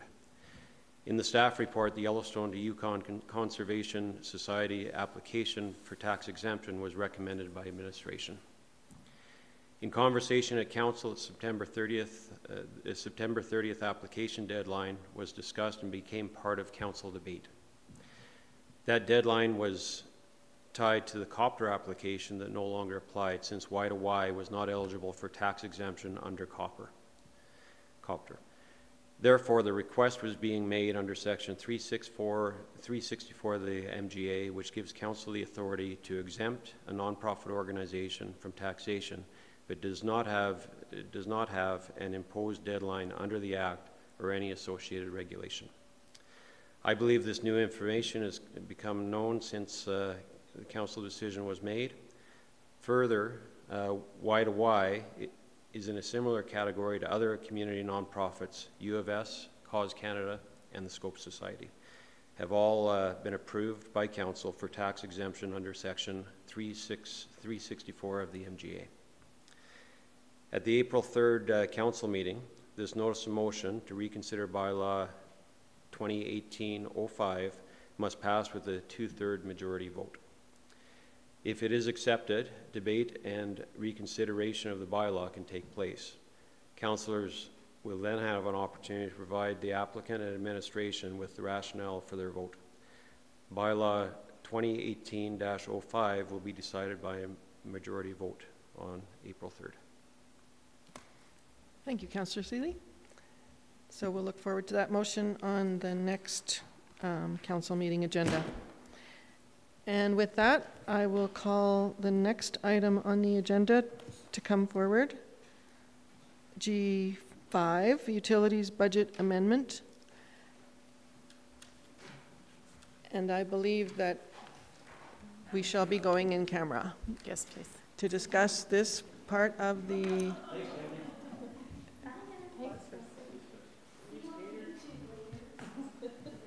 So may I have a motion to go in camera at 8:40 p.m.? All in favor? Carried unanimously.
has made a presentation in camera to us, and we're being asked to accept the recommendations of administration. And so thank you very much. I will put the motion on the floor that council approve the increase in salaries, wages, and benefits and decrease the transfer to reserve by $66,000 in order to keep the overall budget bottom line unchanged within the Solid Waste Services 2018 operating budget. I will be happy to support this recommendation. That brings our Solid Waste Services staff up to 55 percentile, which is the goal generally in the organization. So I would be happy to support that motion. Anyone else? No other discussion on the motion? Those in favor? Opposed? Motion carried unanimously. And I'd like to make a motion to adjourn this meeting of March 20th. All in favor? Opposed? Thank you.